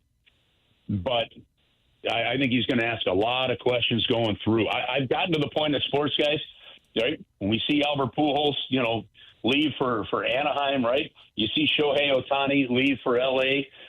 You see, Giancarlo Stanton, all these other guys that like players that are really good move. I'm at the point where it doesn't surprise me if a superstar leaves the team, and it would. I expect him to stay. Wouldn't shock me if he did end up leaving. What if he told you, Alex, I'm curious your thoughts on this. What if he told you, if you're in Edmonton's shoes, hey, I want to stay, but I need to know that we're going to build a contender around me, and not just one that can get back to the cup, but one that can win it. And I don't feel comfortable right now signing for the next 8 years, which is what we know. Like when he signs, he will sign for 8 years somewhere. I don't feel comfortable doing that right now. So let's play this season out. Let's see what this looks like. You got to trade him in that spot? No, I'm not playing this season out. Here's the problem. He's got a full no move. So if you say we're trading that guy, he gets to dictate where he goes. And now you have zero leverage as an organization other than the fact that, yes, it's Connor McDavid, so you want to get full return for him, but he decides. Yeah. You don't get to pit two teams against one another. He says, I want to go to LA. I want to go to New York. I determine where I'm going because I'm comfortable staying here for another year unless you send me to one of these 1, 2, 3 different teams that I'm willing to go to. And then those teams can say, yeah, we know he wants to come here. We'll give you, 50 cents on the dollar. If I'm in Edmonton's shoes, I'm not trading him. Yeah, but no chance, because my value of having that guy on the roster next year, I might win the cup. And flags fly forever. If you win the cup in Edmonton, you're a hero forever. And then maybe he decides he's sticking with me, and I'm the GM that constructed the roster that went to and won the cup. I had the cojones to stick with Draisaitl and McDavid through this year. There is no chance I'm trading that dude. I never want to be remembered as the guy that trades that dude. In the next 10 years. Listen, here's the deal, though, guys. Here's the deal. There's no guarantees, okay? And that really is the true nuclear, when it comes to a discussion like this, right? I go back and you look at what Joe Thornton, all those great years with San Jose, and they just didn't get the luck to get it through, and they had some terrific teams, right? Look at the early 2000s St. Louis Blues, and you kept running into either Belfour and the Dallas Stars, or you ran into Patrick Law and the Colorado Avalanche, or you ran into the Detroit Red Wings, right? And the Blues had some really good teams with some tremendous stars and future Hall of Famers, from 98 to 2003. Like, there is no guarantee. The one thing you do know, this is the one thing you absolutely do know, is that if you end up too top-heavy with a couple of players, you don't have enough depth to fill the rest of it, and that hurts your chances to win. Look, this is a good team, guys. Even losing Broberg and Holloway in the seasons we saw them have here, you've heard me say this before, I don't think they'd have had the same season in Edmonton, because that organization is a different level of winning, and the opportunity that those two guys got here, I don't think they would have had there. But that said, they were good enough to get back, and they sure dominated their way through these playoffs for quite a while. They just ran into a deeper team that's more balanced. And if you're looking where the Edmonton Oilers have to get to with Draisaitl and McDavid, somehow they've got to find more balance, and they could be just as good. Hey, Kerbs, appreciate the time as always, man. Thanks for hopping on with us today. It's been a really fun conversation. It was a hell of a Stanley Cup final. We're now 2 weeks away from the start of free agency. Should be a lot of fun between now and then. We'll be talking it over with you every Wednesday here on BK and Ferrario.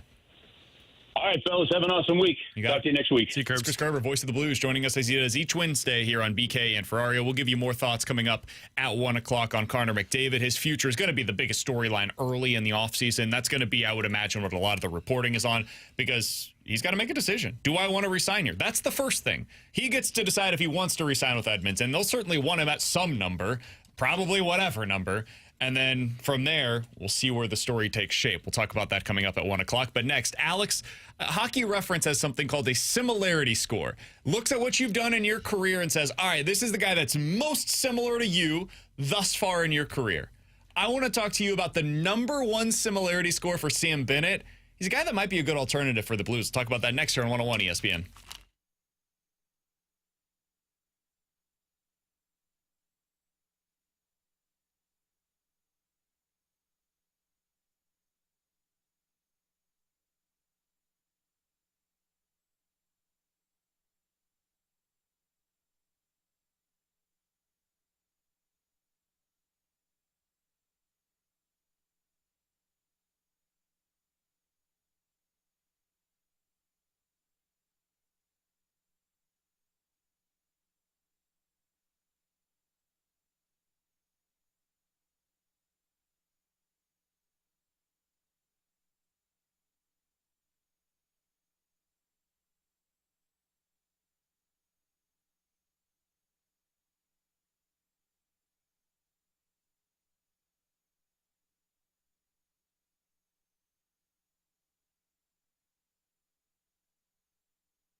Hey, it's BK from my friends over at Victory Men's Health. Check them out today over at victorymenshealth.com. That's where you'll find their 4 great locations: O'Fallon, Illinois, O'Fallon, Missouri, Sunset Hills, and the location that I personally go to in town and country. Whatever it is that you deal with, they could potentially help you out with it over at Victory Men's Health. That includes erectile dysfunction, weight loss goals that you're trying to meet. They could check your levels for your testosterone, see if you are on that low side of things. They can boost you back up to that higher end of the healthy range for adult adult men.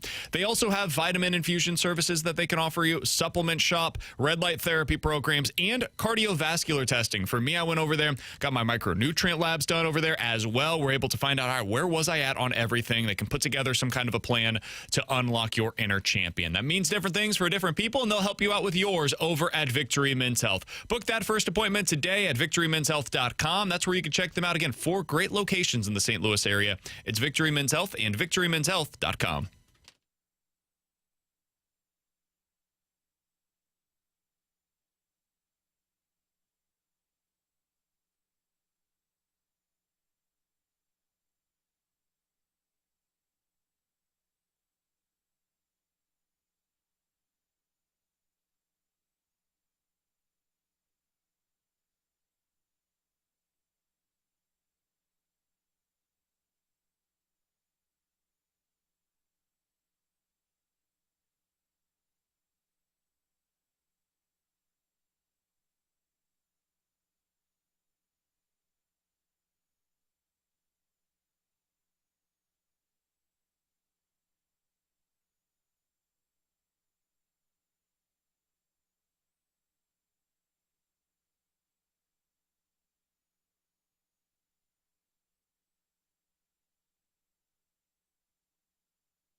Tanner Hendrickson here with a Sports Center update driven by Johnny Londoff Chevrolet and Johnny Londoff Autoplex. Cardinals blew out the White Sox last night 12-2.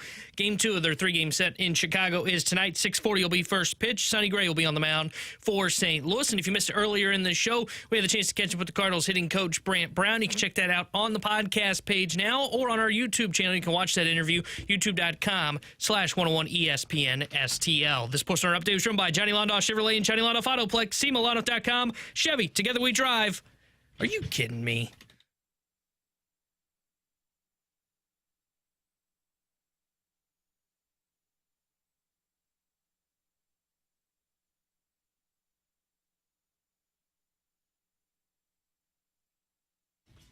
(314-399-9646) is the Air Comfort Service text line to get involved in the show from the 314. BK, are you about to try to sell us a cheap discount bin version of Sam Bennett? We have 2 of those right now.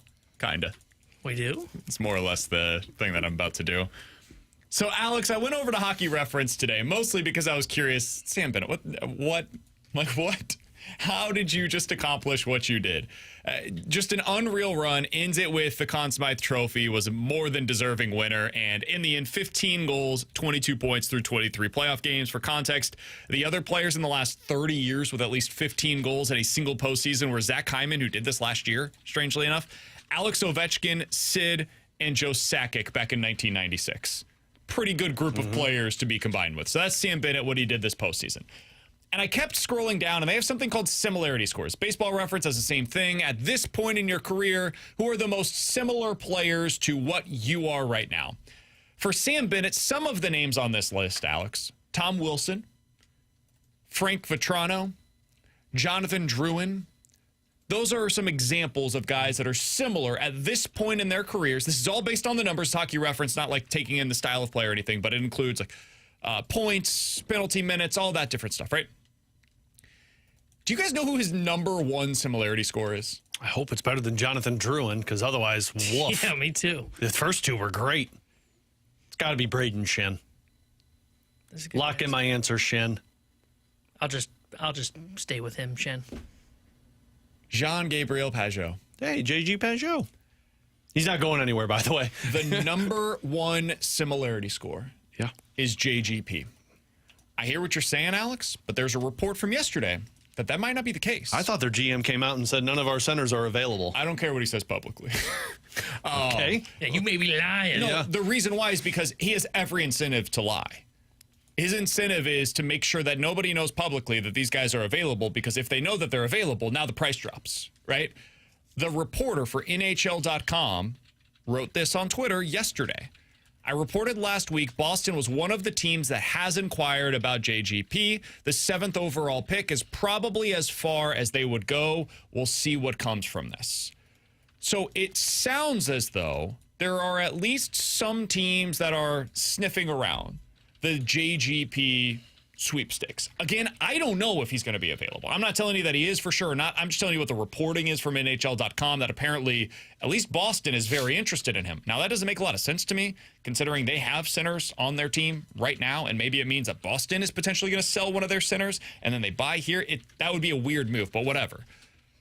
Alex, is that something like if you were looking for the equivalent of Sam Bennett, but you get him for like a 25%, 30% discount from Sam Bennett, is that something that would be of interest to you? Probably not, because, I mean, what you just said, like the furthest they're willing to go is the 7th overall pick. That's way too. I would rather just dish out money in years to a player than give up a piece as big as a 7th overall pick in the draft. Yeah, I mean, a 7th overall pick, you're talking about one of your NHL ready players. You're not talking about a minor league guy that may not make the NHL. Give up the first that the Blues have. That's a 19th overall pick. Sure. That's nowhere near the equivalent of a 7th overall pick. I mean, no, that's what I'm saying. You're talking Dvorsky. I would do a package. 19th overall pick plus a prospect. Not Dvorsky, because that's way too much. That is the 9th overall pick, literally. I mean, I think if I'm them and the 7th overall pick is what, like, my starting ask is, I mean, I'm going to want something that's significant. And that Pajot's not somebody that I'm willing to give that up for. I would much rather, in this scenario, go dish out $9 million to Sam Bennett than give up something that significant for a guy that's a middle 6th, third-line center at best. Okay. Yeah. I would personally give up. I think I just value first-round picks less than most people, maybe, especially in the NHL. I like the way you think, like the Rams. I'd move this first-round pick for a guy that I think can help my roster right now. The Blues have all the prospects that they need ready to go in their system. Now, that means you basically have no draft this year, which is not ideal. You'd like to have somebody coming into your system on any given season, but their system is in a fine place right now. And like, there's not really a spot left on the roster that I feel like in the next 2 to 3 years, I think a guy could potentially take that spot, other than the players that are already in, maybe a defenseman potentially, but other than that, like, you're kind of set. If I could use that first overall pick or first round pick plus a prospect that is currently in my system and go get a guy that I think is a really good and comfortable third line center for you, I would do that in a heartbeat, especially when he's going to cost you $5 million this year. So if you really wanted to, if you wanted to go get super aggressive this offseason, you go make this move, you still have some money left over if you wanted to potentially sign like a defenseman as well.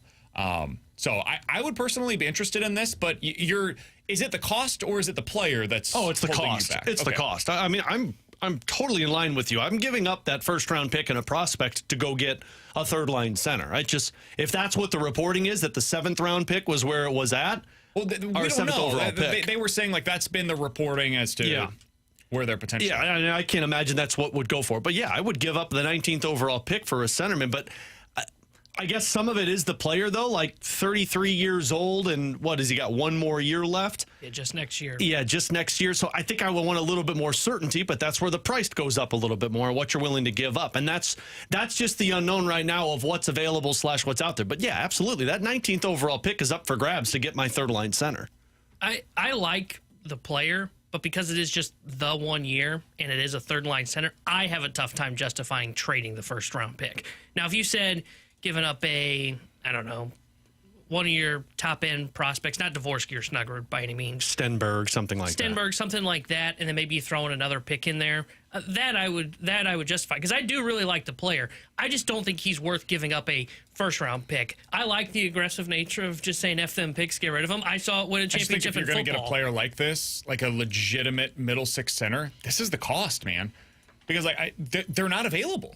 You look at the free agent market. We've talked about all of them. They don't exist. See, over there. I would rather go out, and I wonder where you would fall on this.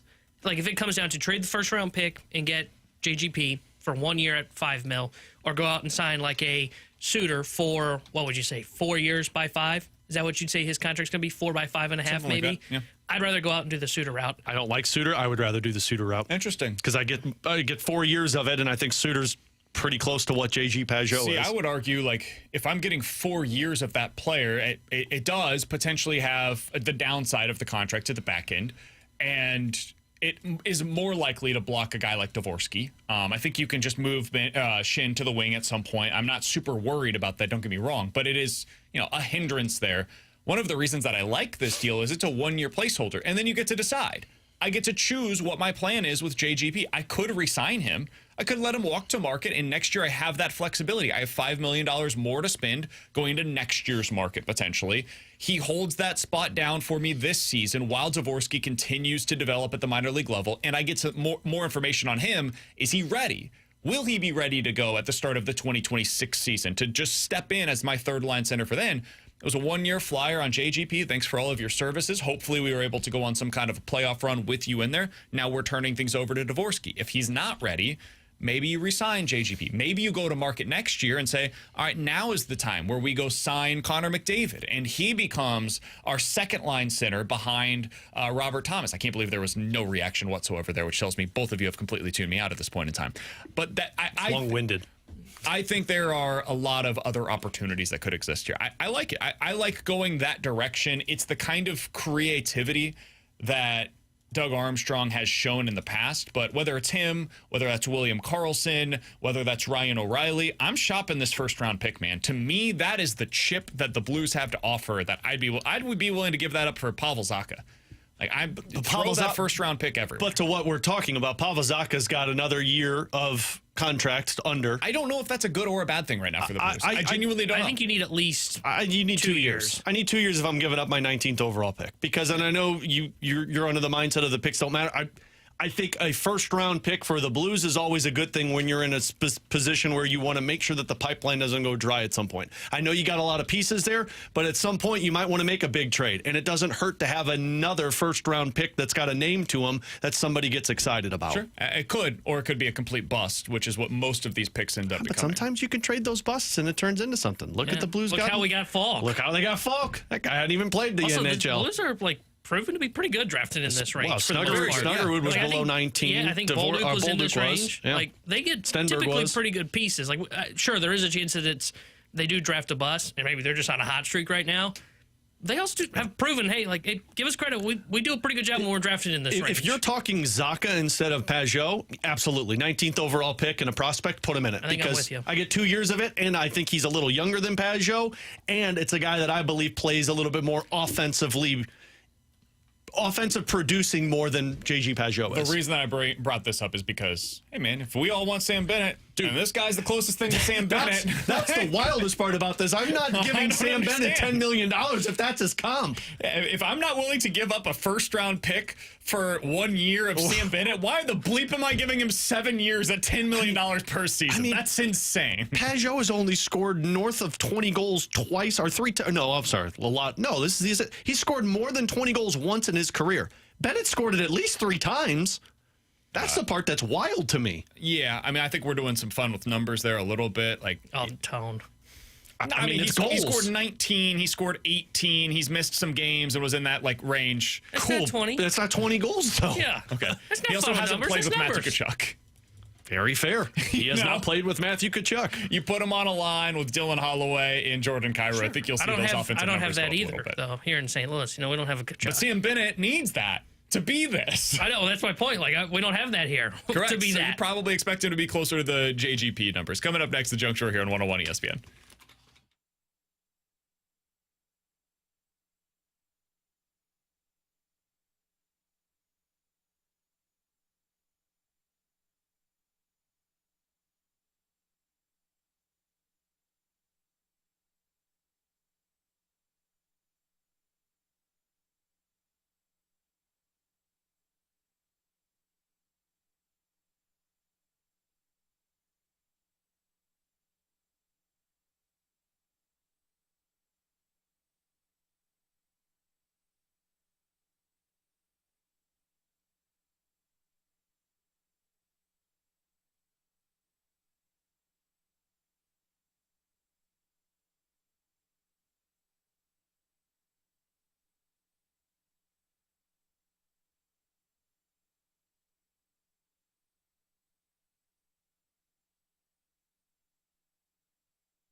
With Alex and T-Bone on BK, time for the junk drawer. Alex, what do you got for us today? All right, we love lists here on BK and Ferrario, and I saw this one earlier this morning. 18 weird pizza toppings that you'd actually want to try. So is pineapple? Pineapple is number one on this list, and BK loves it. Some of these I'm like, God, BK probably Anchovies, would like to try I this figured one. anchovies would be up there. Scroll through and make sure. Yep, anchovies is on here. It is number 12 on this Okay, list. that's lower than I would have expected. Yeah. Same. So we'll go from the top 10. Anchovies was outside of the 10. So was salad. Apparently salad pizza is a thing. Like people actually putting salad on I've a pizza. had that on pizza before. You don't put it on before. You put it on after it comes out of the oven. Caviar. Okay. Caviar. Baked beans. Oh, that sounds disgusting. Squid ink. Okay. Yeah. And rhubarb. Ew, what? How is that more? Wait, pause. I didn't even How know is that more squid ink normal? was a thing. Yeah. That's disgusting. That shows you I don't venture out into things. Yeah, the crust of the pizza is black. Yeah. It's just for color. Rhubarb is the other one. That's outside of the top 10. So you already got number 1. It's like Canadian bacon. Would you call that a? No. I would say I didn't think so, but No. These are odd things. Some of these make sense. Some of these I've tried. Some of these are just wild. Like an apple? Apple is on here, and I don't know if you guys have ever tried apple on a pizza before. Awesome dessert. Yeah, it can be great. Yeah, awesome dessert. You get some like apple. It's like apple crisp essentially. Or you could do a regular pizza that way too. Like just apple slices with cheese and pizza sauce. Not like a regular cheese pizza, no. Like- but you could do like goat cheese with it and make it into a different style. I'm out on that one, but appreciate we you. clearly enjoy Yeah, I was different gonna styles say, of pizza. I'm just like the dessert pizza. I'm trying to think of other like wouldn't tip it. Are there any other fruits on this list? So we've got 2 so far: pineapple and no more fruits.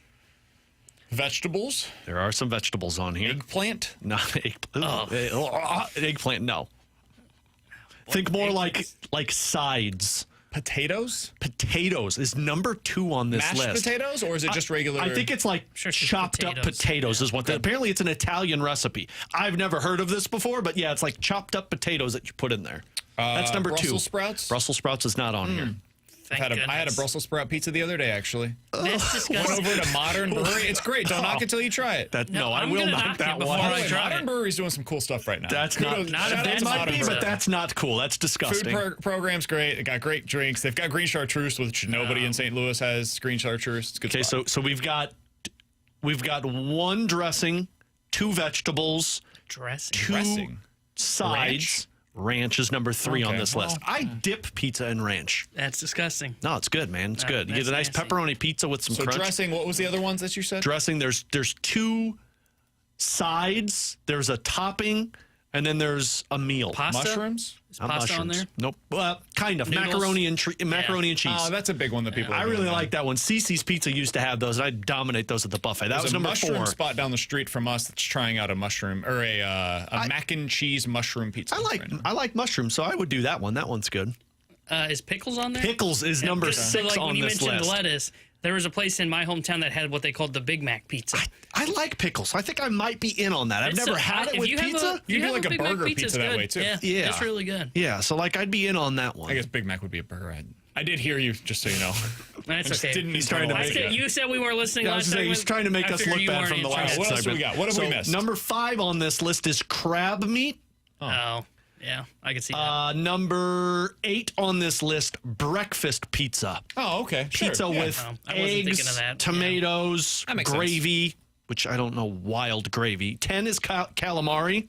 Okay. 9 is guess that. corn. That was the one that I'm like, you've got to be You bleeping do kidding me. Southwest style pizza. Yeah, my sister and mom So this is love like that. cream corn pizza. Oh, yeah, no, like, not into that. like you're putting a can of corn on a pizza. You know, my family's definitely not into that. Yeah. Which some of that those stuff. would you be most likely to try? Because, Alex, I know you're a little more picky than Yeah, me. like I've had macaroni and cheese before. I do ranch on pizza all the time. I'd be interested in trying the pickle one. Because I like pickles. I think that'd probably be good. If you get a nice Italian cheese on it with like a really good garlicky red sauce, I think that would probably be pretty good. Melted butter on it, too. I'd eat any of them. I would try the one with potatoes on it. That sounds No, interesting. absolutely not. I don't know what the combo would be, but I think I'm there. The corn one, I'm so far. You could You couldn't pay me to try that. Sounds like a punishment. No, it does actually. Actually, baked bean pizza sounds like a punishment. No, that nasty Brussels sprout one might be It's a punishment. good, dude. I'll take you guys to Modern sometime. We'll go I'm check not out going to there. run that. Nothing against I'll Modern. pay I for bet it. you're Yeah, incredible, I'll pay and I'd for love to sponsor you, but I'm out on the Brussels sprout pizza. NY says, what's that place in St. Charles, BK? The mac and cheese pizza. It's called Herbe Farms. It's in St. Charles if you go to like the middle of Main Street, basically. It's downstairs. You kind of gotta know it to find it. But it's a really good spot. I got a couple good pizza spots, and Montebella's is one of my favorite pizza spots. So they're not a pizza. They like sell mushrooms, like grown mushrooms, like lion's mane mushrooms. that's why you like go blue there. oyster mushrooms. Chill, hey, easy with that. Not that kind of mushrooms. They're good for anxiety though, which is ipso facto, I'm using lion's mane. But yeah, they do a bunch of stuff. And they have like frozen pizzas in there. It's a really T-bone, cool spot. in or out, hot dog pizza. Oh, I'd be T-bone would in. 100% eat that. I'd be in on that. I would even try that. I'm out I on would that try one. just about anything. I'm out on that one. My man. son, though, does like strawberries in his ketchup right now. That I'm out on. I'm not willing to try that. You got yeah, that's you got to stop him from I, that, man. I tried, and my wife said, you just want him to eat, right? And I said, Not that. yeah. I don't know. Katie does that too, because like the girls will eat like Adelaide's big into cucumbers, and she'll dip cucumbers in like ketchup or something, and she's like, bothersome. "It's two vegetables." I said, "Yeah, but it's disgusting, and I don't want her to eat that." Coming up next, Connor McDavid's future will be the biggest story early in the offseason. Is he really going to leave Edmonton, though? We'll talk about it here on BK and Ferrario.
With Alex and T-Bone on BK, coming up in 10 minutes, we'll get into a game of more likely to happen. Jim Bowden, former Major League Baseball general manager, joins us at 1:30. We talked about this a little bit with Kerbs, Alex, the Connor McDavid future. It's going to be a conversation that is front and center for the NHL. It's really like the number one question that has to be answered because McDavid determines his future. He gets to decide if I want to re-sign with Edmonton. I should say this on the front end. Next year is his final year of his contract, making $12.5 million bucks. And now is the time where you negotiate that deal, right? I'm just sick of talking transactions. Let's talk X's and O's, man. Me too. Now is the time where he gets to determine his future. And if you're in Edmonton's shoes, you kind of need to know if he's going to be back or not. Yeah. Because that determines a lot of how you build this team, not just for the here and now, but for, 26 and beyond. Alex, if he comes to you, because I think this is at least somewhat realistic. If I was in Connor McDavid's shoes, I would probably go to management and say, listen, I want to be here long term, but I also want to know that I'm in a place that can win a cup. And we've been there the last couple of years, but we've had clear deficiencies. And if I'm going to take less, I'm going to just match Leon Draisaitl's number. I'll get 14 a year and be comfortable here. I want to see what you're going to do around me first. And let's see what that looks like this season. And then at the end of the year, we can reconvene, and hopefully we had enough success together that I performed, you performed, and we all won the cup, and boom, let's get this thing done right after the cup is done. If he does that, though, and you're in Edmonton's shoes, what do you do? I don't know. I don't have the... I could play both sides of the fence in this conversation because on one hand, if you're Edmonton, you do what you said. Look, run it back because you at least maybe win a cup and then you let him walk if he decides to walk. But, man... winning the Stanley Cup on top of being talented is also a part of chance. I think the first thing I do if McDavid comes to me with that and says, I'm going to go back to my front office and say, how do we make it look like we want McDavid? How are we going to make our team look more competitive? Sure. Because you're kind of handcuffed. Yeah, no move clause to Draisaitl, McDavid, Ryan Nugent-Hopkins, Arvidsson, Henrique, a half no trade, modified no trade for Janmark, another modified no trade for Evander Kane, who's apparently potentially going to be available this offseason. Full no move for Darnell Nurse as well. So, yeah, good luck. Yeah, well, and so like if I'm big money. If you're McDavid and you're having this conversation with the front office, you know where you're deficient at. You don't have depth. Our defense is not good, and we don't have goaltending. Cool, well, there's 0 goaltenders out there, and I don't have any capital to go trade for one. Defensively, 2 guys are locked in. Nothing I could do about it. Nurse isn't going anywhere. Bouchard's not going anywhere. Those are the top 2 defensemen, and they don't play defense. And then depth-wise, man, we've given you depth. Like, it may not be pretty, but they've gone out there and they've added pieces to where they're effective in the 3rd and 4th line. The problem is you can't pull off what the Florida Panthers have done. So that's the part that I find so hard with this is McDavid could say, look, I want to be here, but I need you to prove to me in this year that you are going to make this team competitive. If I take that risk, he might not like the moves that I try and make, and I'm only able to make so many moves to where McDavid might walk, and I get bounced in the 2nd or 3rd round next year, and now I got no McDavid, no cup, nothing. But I'm not going to be the guy that trades bleeping Connor McDavid because guess what happens when you trade McDavid? Draisaitl's not as invested anymore because the whole reason he wanted to be here was it was McDavid and Draisaitl, a 1-2 punch. And now my team starts to fall apart much like the Vancouver Canucks. Yeah, I think part of the problem, and you mentioned this, Kerbs mentioned this, it's a fair point, and it's something that I acknowledge readily, but I am willing to go this route because I've got 2 of the best players in the world. When you have 2 players making $26 million combined on a $95 million cap, it limits you. Your depth is going to be limited compared to other teams unless you have an unbelievable pipeline of players coming to the and Edmonton doesn't have a history of drafting well. And when they do, they end up in St. Louis and get $3 to $4 million per year. Yes. So, yeah, they have $65 million next year locked up into 9 players that can't be moved. Like, just flat out cannot be moved. So you basically have, if you're the general manager going into this offseason of the Edmonton Oilers, $30 million to play with for 14 players on your roster. Good luck. And some of that is already taken up by a guy like Evander Kane, who you technically could move, but no guarantees. He's got a modified no trade. He's making $5 million this year. Matthias Ekholm, you're probably not moving. He's making $6 million, so there's another 10. 75, so now you're talking about $20 million to spend. And you've got 12 players that you need to sign just to have a roster for those 12 players. It's hard. Yeah. And this is the situation that they're in, and you sign up for it willingly because I've got Draisaitl, I've got McDavid, I'm a Stanley Cup contender every single season. And all of this is why I'm not moving him. I'm not. I'm not going to be the general manager that trades that guy. And am I giving up on a potential pretty significant trade haul in return for McDavid? Sure am. But I could go win the Cup next season, and then maybe he stays with me. And if he does, well, I got the entire career of Connor McDavid here in Edmonton, and I'm the guy that had the cojones to wait it out, to see this thing through, and potentially win a cup and then keep him here forever.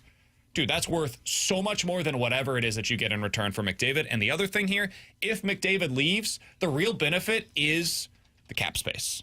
Now I've got that $13 million that McDavid was against the cap, and I can throw that around to 3 or 4 different dudes, and now I'm building around Leon Draisaitl, and we're building with depth. We completely changed the way that our roster is constructed. And yeah, it's going to be probably a little tough for a couple of years. We'll figure it out. We'll figure it out in 27 and 28 when Draisaitl is still under contract for $14 million on a massively spiking cap. And now we can build a contender that way. But for right now, McDavid ain't going nowhere if I'm in charge. I think that's where I fall into this. Like, again, I can see both sides of this, but you just don't trade Connor McDavid. You don't do it. And if he walks, he walks. I don't even care about I don't want to be the guy that trades Connor McDavid, because I would trade Connor McDavid if I wasn't in this spot as the Edmonton Oilers in terms of where they are kind of in their life cycle. And I've seen they've gotten to back-to-back Stanley Cups with Connor McDavid and Leon Draisaitl with a top-heavy roster. If they were a team that's been kind of barely getting in, constantly getting bounced, oh, and by the way, McDavid and Draisaitl didn't play a playoff style of hockey. Sure, they play fast. They play playoff hockey. Then I would be the guy that would say, yeah, I would be the one that would trade McDavid, because I think that's what's best for the organization. I think the best thing for them is you do run it back to your guys' point. And if McDavid does resign, I'm not even concerned that it's, well, now I've got all this money tied up into 4 players, because I look at this and I go, I have Connor bleeping McDavid, who, by the way, saved the career of Evander Kane. Evander Kane was a guy that was kind of floating around out there. They brought him in, and he revived that career. You can bring in guys that aren't necessarily top-line wingers, and Connor McDavid can lift him up. Leon Draisaitl can lift those guys up. Last year, 15 goals in the postseason. Why? Because he's playing with those dudes. Exactly. He's a good player, but he also gets a lot of opportunities because of those guys. Yeah. Pat Maroon's career was almost done for in Anaheim, and then he goes to Edmonton and scores 8 goals in 16 games. That right there would be why when people say, well, you can't win with a top-heavy roster, yeah, we haven't really seen a lot of people break through and do it. I'm still willing to do it. And I would also add this. Who's the team, if it wasn't Florida, that got to the Cup that beats the Oilers in the Cup final? I don't think there is one. I don't think there is one either. Year. I think it just happens to be you ran into a buzzsaw, and we just talked about it. Florida's potentially going through significant roster changes this year. I don't think they're necessarily going to be the one that greets you there if you get there again next time. I got to try. I at least have to try. I've got to give it my best effort, and if it doesn't work, it doesn't work. But if I'm in their shoes, I've got to bring this thing. My big and for McDavid, this works now because now there's a better GM in charge. But my bigger thing, if I'm him, is like, man, you got to stop handing out some of these contracts. Like, you've got to start calculating this roster better. Like, Darnell Nurse should not be getting paid that money. Nugent Hopkins should probably not be on this team for how he performs. The hard part, though, is if you're in their shoes, if I was McDavid previously, I say, go get me players. And they say, well, this is the way we can because we're in Edmonton. We're not one of the top markets. We do have higher taxes. Like, yes, we are a contender, but it's hard for us to get guys here when the alternative is go down to Tampa, go down to Florida, go to New York. Like, it's not the easiest place to sign. I don't mean the contracts handed out. I mean identifying the right players. Like, but it's hard. It is hard, but I mean, that's what makes Florida as good as they are. They know how to identify the guys that get the best out of them, to where Edmonton's giving guys money and contracts. Like Kerb's brought it up on the trade deadline. You make the trades for Trent Frederick versus Brad Marchand. You make the trades for Jake Wallman versus Seth Jones. There's a difference there. He's Alex, that's T-Bone, I'm BK. Coming up next, more likely to happen here on BK and Ferrario.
314-399-9646 is the Air Comfort Service text line. For more likely to happen, you guys give us two scenarios. We'll tell you which one is more likely here on BK and Ferrario. We'll have Jim Bowden, by the way, former Major League Baseball general manager. He joins us in about 10 minutes, so we'll go relatively quickly. Let's do quick hitter style here for more likely to happen. Guys, more likely to be the Cardinals starting outfield next season.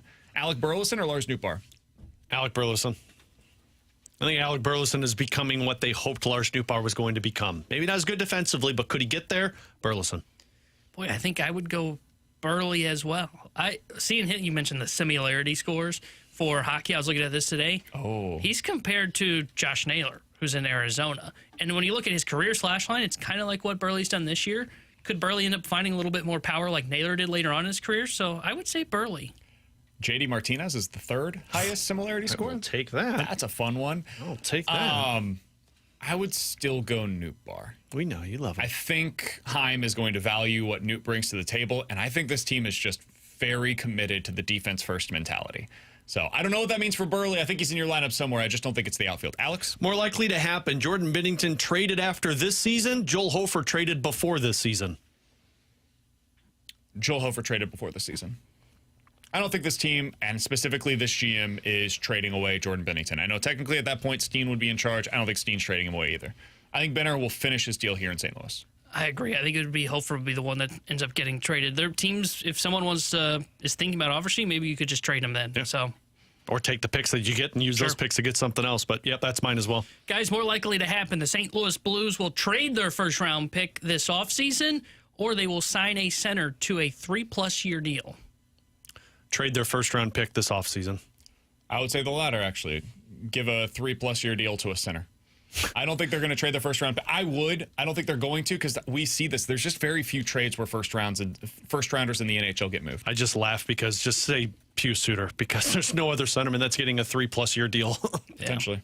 Yeah, I think I agree with BK. I think it would be a 3+ year deal that they would more likely hand out than trade away that first-round pick. All right, let's get to a few of these from the text line from the 636. Guys, more likely to happen, the Oilers acquire a playoff goalie this offseason, or acquit. Or McDavid signs elsewhere next offseason. I'll say that McDavid signs elsewhere because I don't know who that playoff goaltender you're acquiring is. There's only a few of them. I'm with you. I agree. Yeah, I don't. Maybe Carolina. Maybe you could call Carolina and get one of Kochetkov or Anderson because both have performed well in the playoffs. But what do you got to offer? All right. More likely to happen from the 618. 50 goals for Kyrou, 30 homers for Walker.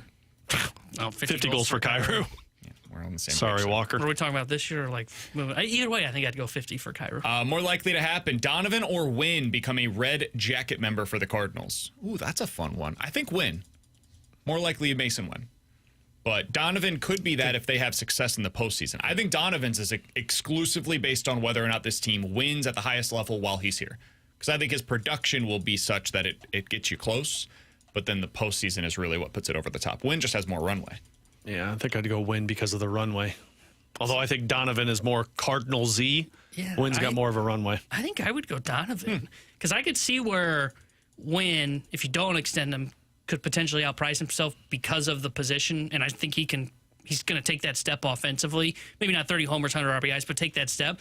I can see where that puts him past what the Cardinals are comfortable handing out as a contract. Donovan's contract, like if you gave him a contract extension, it's not going to break the bank, and he's the kind of player that St. Louis loves. Last one here from the 314. More likely to be the Blues' backup goaltender next season if Hofer gets offer sheeted or traded. Jake Allen or Colton Ellis? Jake Allen. I don't think they wouldn't throw Ellis into it that quick. Ellis would probably get some starts, and then the following season would be when he's your number 2. What do you think Allen's going to get in free agency? He's getting up there in age. I think he's only going to probably a 1-year deal north of $3 million. Yeah, if I'm doing that, though, I would just not trade Hofer. Oh, yeah, that would be option A with this one. So I'm going to go Ellis. I think if they trade Hofer, it's probably for the money. And that means that Ellis has to be your backup because it's the only way that I can get it for cheap. Yeah. That'd be the way I go. Yeah, the problem with Ellis is you need somebody who can play 35-plus games. I'm with you. It wouldn't make me super comfortable. Otherwise, you're going down the Thomas Grice path, which we all remember, or the Chad Johnson path. Maybe there's a one scenario was where you bad. get Sam Bennett. I'm feeling good. Just outscore our problems. Oh, that always goes well. Well, we just compared Bennett to Pajot, so I don't think that's happening. With Alex and T-Bone, I'm BK. You got BK and Ferrario here on 101 ESPN. We'll put a bow on this thing with a rewind in 15 minutes. Jim Bowden, former Major League Baseball general manager, joins us next here on 101 ESPN.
Tanner Hendrickson here with a Sports Center update driven by Johnny Londoff Chevrolet and Johnny Londoff Autoplex. Cardinals blew out the White Sox last night 12-2. Game 2 of their 3-game set in Chicago is tonight. 6:40 will be first pitch. Sonny Gray will be on the mound for St. Louis. The Sports Center update is driven by Johnny Londoff Chevrolet and Johnny Londoff Autoplex. See Londoff.com. Chevy, together we drive. Are you kidding me?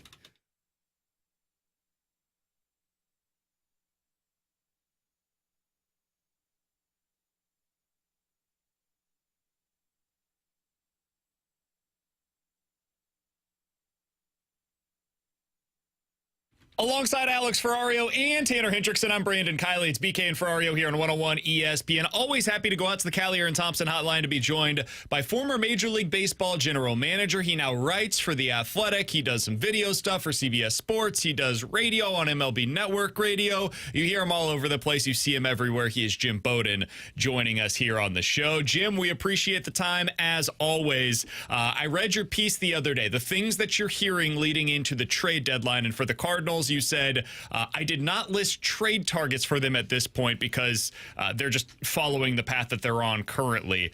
How do you currently view the 2025 St. Louis Cardinals, Jim? Yeah, look, I think the Cardinals are better than I thought they were going to be coming out of spring training. You know, I thought they'd be a 4th or 5th place team, and I thought they would lose more than they would win. So the fact that they're 3 games over 500, I think is a credit to the development of the young players. You know, it was interesting because watching the Cardinals compete, and, you know, they're in the middle of the wild card race. What, game and a half out? You know, Milwaukee, the Reds, Cardinals are all kind of jumbled together there behind the Cubs, and, you know, trying to look down the Cardinals to see why and how. You know, it is pretty remarkable because it's really been a team effort, right? I mean, you know, I did an article about 10 days ago on The Athletic trying to put the all-star teams together for both leagues. And with the Cardinals, I came up with one player, right? Mm-hmm. Brendan Donovan, second baseman, probably should start at second base, I think, for the National League.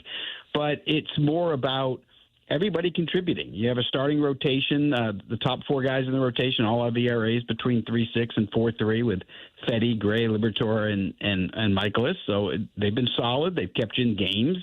You know, and offensively, you know, no real superstars stand out, you know, outside of Donovan, who's had a really good year to start out. But, you know, you also are sitting there with 4 guys that have between 8 or 9 homers, and then you got 4 more guys that have between 4 and 6 homers. So you're getting production up and down the lineup. It's a really good team defensively up the middle. So that's really been fun to watch with Wynn and Scott and Donovan. So that's been exciting. But, you know, I look at a team right now that, you know, it's about a 500 team, and that's kind of what the record says. 3 games over right now. Probably, if I had to bet how many wins at the end of the year, I might go 82-80. It's kind of how I see it for now. But it's also a transition year, right? I mean, you're going from John Mozeliak to Chaim Bloom, and so, you know, you're going about this kind of in a unique way right now. I don't see this team selling at the deadline regardless, but I don't really see them as buyers either. So it's kind of like, you know, let's keep building for the future, and we'll see how this year takes us. So, Jim, that was going to be my next question. I was going to ask if this team's good enough to hold on to Ryan Helsley, but if you don't think they're buyers or sellers, why would they not sell Helsley? Well, if you're a game and a half out, you know, it's John Mozeliak's final year running baseball ops. I mean, I'm sure he wants to win. He's a competitor. And I think it's going to be very hard on July 31st if he's a game and a half out or 2 games out or 3 games out to throw the towel in. Be pretty fun for him if he could find a way to get to the postseason. And right now the Cardinals are in striking distance. And I'm not sure, you know, how much that's going to change because, you know, the National League is much different than the American League, right? Because in the National League, you know, you have the Nationals, the Marlins, the Pirates, and the Rockies that are going nowhere. They're all going to be sellers for sure. And then there's a lot of teams that just have a chance, right? And the Cardinals are one of those teams. And so, you know, even when I interviewed John Mozeliak on the award-winning front office show a couple of Sundays ago, I just didn't get the impression that, you know, he was going to sell. And yet I didn't get the impression that they were going to make a big splash like the Giants just did with Devers. I do agree with that. I definitely don't see this team as one that's going to make any kind of a big splash. I guess my follow-up to that would be, what do you think is the opportunity cost there, Jim? You've been around this game a lot. You've seen big trades at the deadline that include these kinds of relievers. What kind of an acquisition do you think the Cardinals could get if they were to trade Ryan Helsley at the deadline? Well, I think it's going to be a seller's market because, as I just mentioned, there's 4 National League teams. There's only 2 American League teams right now that are kind of out of it, right? White Sox and Athletics. Everybody else thinks they're in it. When I talk to teams that would have a lot to sell, like the Diamondbacks and the Braves and the Orioles, I get the strong impression from their leaders that they're buying. They aren't even thinking of selling. So it's going to be a seller's market. And so I think when I look at this St. Louis team, and I'm not being mean, I'm just giving an opinion on what I see, if it's an 82-80 team, then I think you get to the deadline, and I think you try to keep building for the future. And I think that John Mozeliak and Chaim Bloom should probably get together at this deadline, and instead of putting cards in for now, just keep building. And that means, listening on Helsley and Eric Fetty and Miles Michaelis. And, I would listen and see what I can get and keep building. Look, you're getting some building blocks. That's exciting, right? Herrera, Donovan, Wynn, Scott. Newpar's had a decent year. We need Walker to have a good second half, so that can be a piece. But you need to keep adding. There's not enough there. And so I think it would be foolish, my own opinion, if you're in the middle of a pennant race and you don't try to add for the future. I would concentrate more on 2026, 27, 28 than I would this year if I were them. But that's, again, just a personal opinion. Jim, there have been times in the past where our text line has accused you of being mean. Now, you've been right on most of those things. Last year, you came on the air with us and said, this is not a playoff team. A couple of years ago, I remember at the deadline, you were like, listen, they'll probably get an arm, maybe a bat, and then the offseason, you annoyed some of our listeners because this was the year they had acquired Jose Quintana. He's like, yeah, maybe you get Quintana back, but more likely you just kind of see what's out there in the market. So you've been right on the Cardinals in recent seasons, even if it hasn't been stuff that we necessarily wanted to hear here locally. Yeah, I mean, I think it's because, I'm connected with the people that are making the decisions. So, I have an advantage when I give an opinion. It's, I'm not a Cardinals fan. I'm not any team's fan, right? I'm just an analyst that gives an opinion, but I'm also an analyst that talks and texts with 30 GMs, presidents, and assistant general managers every day of my life. And so whether or not I'm hearing from a team's GM or president directly, or I'm hearing from the teams that they're talking to directly, I tend to be going to be right and going to be not liked by fans a lot just because I actually know what's really going on. So I tend to try to want to communicate that to the fans because I think that's what they would want. I'm also never been afraid to give my opinion, good or bad, on a particular team, because I think that's also fair as well, just like a fan has an opinion. So I'm just going to shoot straight. You guys are going to ask me a question. I was a GM for 16 years. I'll give you my opinion. That's where I was going to go next, Jim. That's why we love you. But being a former general manager, we use the word runway a lot to define this season for the Cardinals. When you look at what the Cardinals have done already this season with the improvements of some of their younger players, would you say that this runway that they're giving the team is successful thus far? I do. I definitely think it's successful so far. There's some developing to do. I mean, we need more from Mason Wynn. We need more from Victor Scott. We need more from Jordan Walker. We even need more from Ivan Herrera, who's had a decent year. Yeah, you need more. But I think when I'm looking at this team, what I do like is the fact that the manager has his team playing hard. It's a gutsy team. Everybody's contributing. But I look at this team and I say to myself, okay, you have a lot of average major league players in place. Now you need to add impact. And I think, when I saw Devers trade, I'm like, I wonder if the Cardinals had that conversation with Boston or if finances prevented them, just because Chaim Bloom is the one that gave him the $300 million, right, before he left. And I just kept thinking, boy, that would be great to have a bat like Devers in this lineup because it would change everything. It would take the pressure off the young players, and it would give you that aircraft carrier. We saw the Cubs in the offseason go get Kyle Tucker. That completely changed their team. That one player took all the pressure off everybody else, and then PCA's had a great year, and Suzuki's had a great year. If you were able to bring in a Devers, you'd be surprised the impact that he would have on a Jordan Walker or a Mason Wynn or a Victor Scott, just having him in the lineup. So I kind of feel like whether they do it at this trade deadline or they do it in this offseason or the next offseason, at some point they're going to have to focus on how do I get impact around this team that's a 500 team. Because if you add 2 or 3 impact players, now an 81 team becomes a 92, 93 win team. Jim Bowden is our guest here on 101 ESPN. Again, you can read all of his work over at The Athletic, see him on CBS Sports, and you can hear him on MLB Network Radio as well, former Major League Baseball general manager. Jim, I did want to ask you a little bit about that, specifically Kyle Tucker. When you talk with people around the league, he's having a very good season once again. He's been highly productive his entire career. He's going to be clearly the top free agent this offseason. What do you think we're looking at free agency-wise for him? I mean, are we talking $500 million plus for Kyle Tucker? I think you're going to get a 6 in front of it. I could be wrong. I think he's going to get $600 million. I don't think he's going to get up with Ohtani, and I don't think he's going to get up with Juan Soto. But I think he's going to get north of Vladimir Guerrero Jr. because he's a better player, better defender, better base runner, better arm.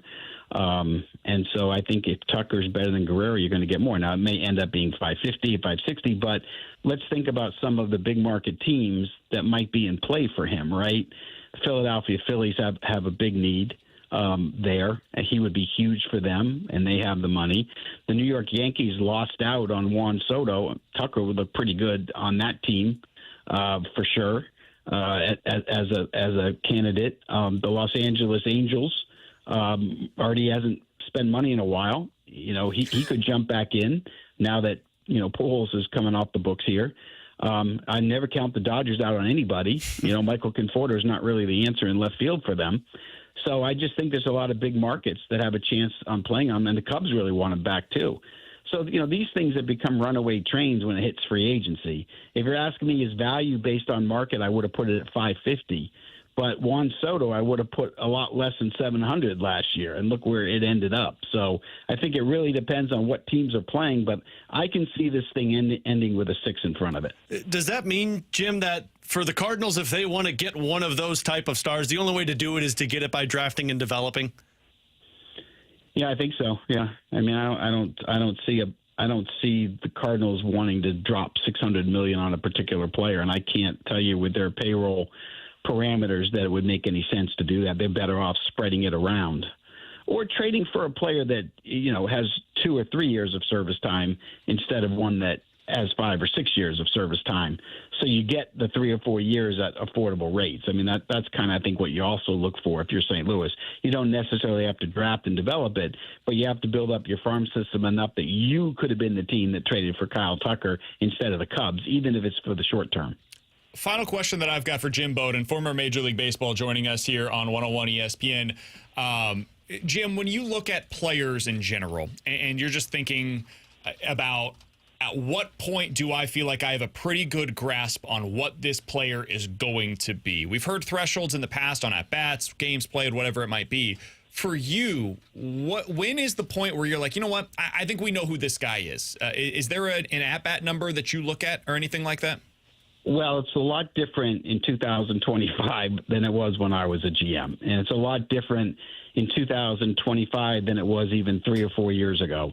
Because technology and the analytic world and the science world has allowed players to make certain adjustments they were never able to make when I was a GM. When I was a GM, you could evaluate a hitter and you could nail it, within a couple of years in the big leagues, maybe 2 or 3 years in the minor leagues. It was pretty easy to do.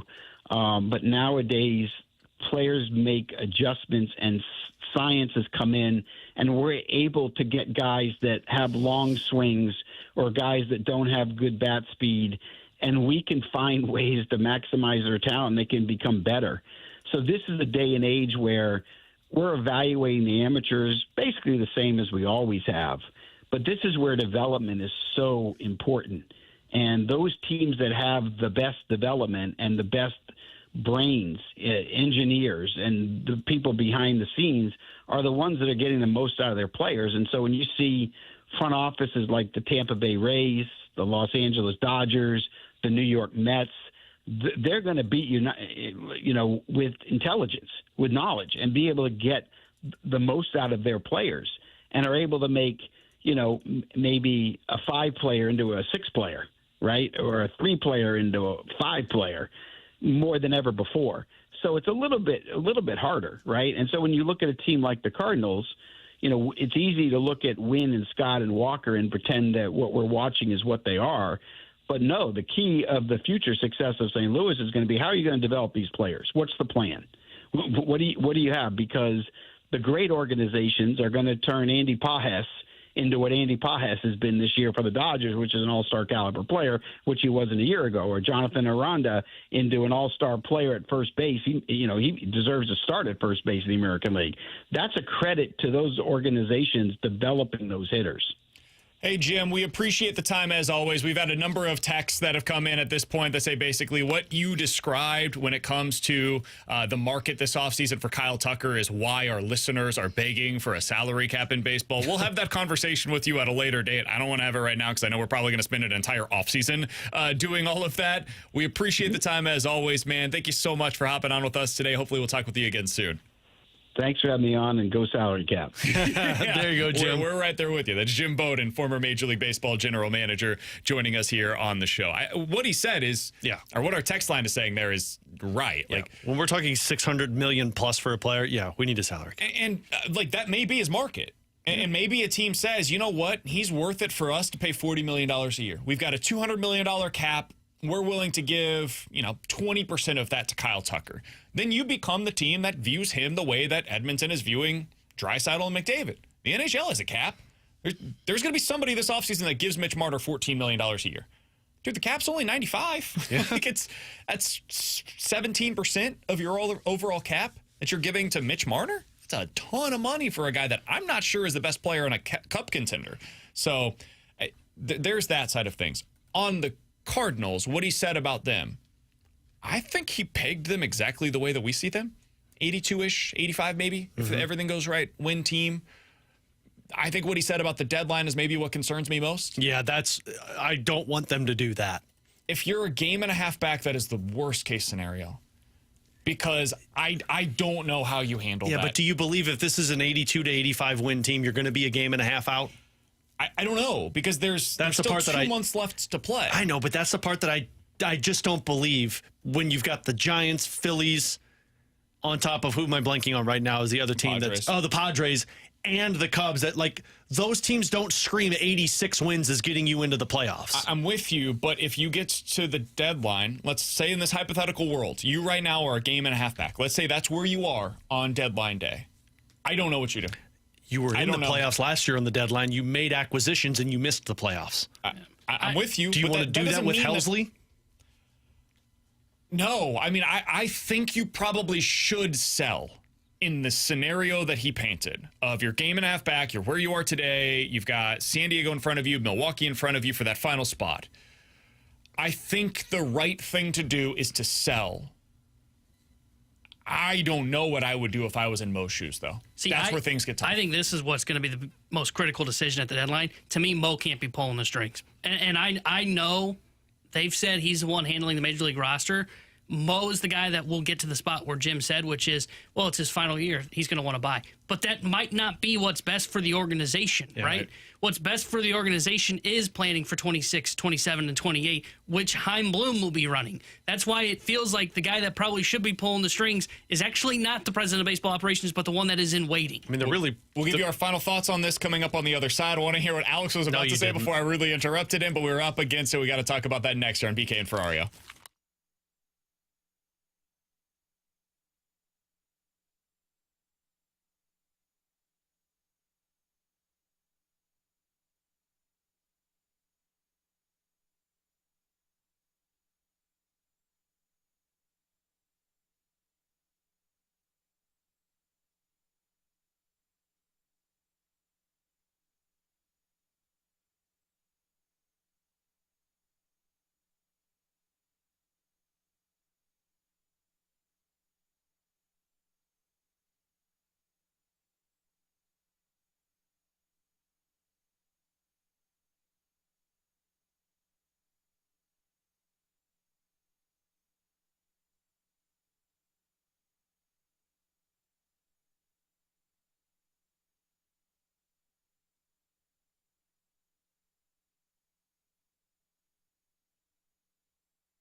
Hey, if you missed anything from today's show, be sure to check it out on the podcast page. 101ESPN.com and the free 101 ESPN app is where you go to find it. It's all sponsored by Schaefer Door Company. That 101 ESPN app, free to use, easy to download. It's actually easy to download and free to use. It's easy to use and free to download. 101 ESPN app is sponsored by Dobbs Tire and Auto Centers. They both work, man. That one fits. You don't have to repeat yourself there. I'll get this right eventually. Yeah. Brant Brown was great earlier today. We talked to him. He made all the sense in the world with his words. He's the Cardinals hitting coach. I think he's one of my favorite coaches that the Cardinals have had when it comes to just explaining their process publicly. That doesn't mean you have to love or hate whatever it is that he's saying, but I think he explains it really well, and it speaks to why he's able to get the buy-in from the players. It makes all the sense in the world when you hear him speak. So you can check out that full interview over on the podcast page. We talked to Chris Kerber, gave our thoughts on the Stanley Cup final. Connor McDavid, that's all over there. And Jim Bowden, the interview that we just concluded, is over there as well. If you missed that conversation, I think he had it exactly right on the Cardinals, but you can make your determination on that as well. Alex, you were about to say something before we went to break. We were talking about the Cardinals and their current situation. 1.5 games back in the playoff standings behind the Padres and the Brewers for that final wild card spot. Oh, no, we're out of time. I'm kidding. That checks out. He'll interrupt me here. What were you about to say about where they're at? I was going to go piggyback off of what T-Bone said in terms of Heim should be making those decisions. I think the bigger thing here needs to be the DeWitts are making this decision. The DeWitts need to be the ones that tell Mo or Heim, you're the one taking over in this trade deadline. And I know that's a weird thing to say, but I mean, it's their team. It's your team. And this is the direction you held the press conference on top of the 7 other press conferences of what direction you wanted to get back to. You're the ownership group. You need to go to the front office and say, this is what needs to take place. I want to build for the future, make sure we're set up long term. We are not standing pat. Here's the thing, and this could go in 2 different directions. I don't know what they would say. I could see the DeWitt saying, we're not selling. We're pretty good. Why would we sell and tell our fan base, hey, we're out of it. Don't come to games the rest of the way. We're going to lose a bunch of money that way. Revenue that could have been coming in is now going to be gone. Why would we do that? I could also see them saying, dude, sell all of the money. Like, get rid of this. Steven Matz, that's $11 million for this season, so 3 or 4 the rest of the way. Get that off of the books. $10 million for Ryan Helsley, off the books. Whatever you can get for Miles Michaelis, even if we got to eat a little bit of it, get it off the books. It's $7 million there. Like, you eventually add it all up. Dude, we're saving $10, $15 million. I know we're going to have fewer fans in the stands, but that's real money. That you end up potentially being able to save. So I could see that going in either direction. I don't know how they would view it. I just don't personally think they're going to be 1.5 games out of a playoff spot at that point, because I just look at the teams around. Now, I know it's 6 weeks rather than the end of the season, but at some point you have to look around the field and say, are we as good as these teams with this roster? The other tough part. For 4 months they were. It's 4 months. 3 months they were. But one made a big trade. 2 might also be making them soon. This is the other thing that totally fair. Like these teams that are ahead of you, because I could see where maybe they're 2.5, 3.5, whatever maybe. These teams that are ahead of you, Padres, you think they're just sitting on their hands at the deadline? Oh, God, no. We already saw San Francisco's clearly in buy mode. Philly's not sitting on their hands. So everybody ahead of you might right now be a 87 and 90 win team. They're going to be a 92 win team by the end of the deadline. How can the Cardinals build to that at the deadline? It's a really good question. Jim just say, too, that the Braves are in no way, shape, or form selling? To me, the Diamondbacks are the ones that I would look at. T-Bone, you've been talking about them all year. They're starting to come. They're starting to get to a place where it's like, oh, boy, they're interesting. Especially in that range. Especially right behind you. They're like a game and a half back of you right now. The Reds are right there with you. It's tough. The teams in front of them need to watch out if they're starting to come. Alex, that's Steve-On on BK. Hate everything about you. Tomorrow's my Friday. Excited to only have 4 days with these knuckleheads this week. Again, if you missed anything from today's show, be sure to check it out on the podcast page. 101ESPN.com, the free 101 ESPN app is where you go to find it. We're hoping to be joined at some point this week by John Mozeliak. We'll see. I've got 1 day left for that to come true.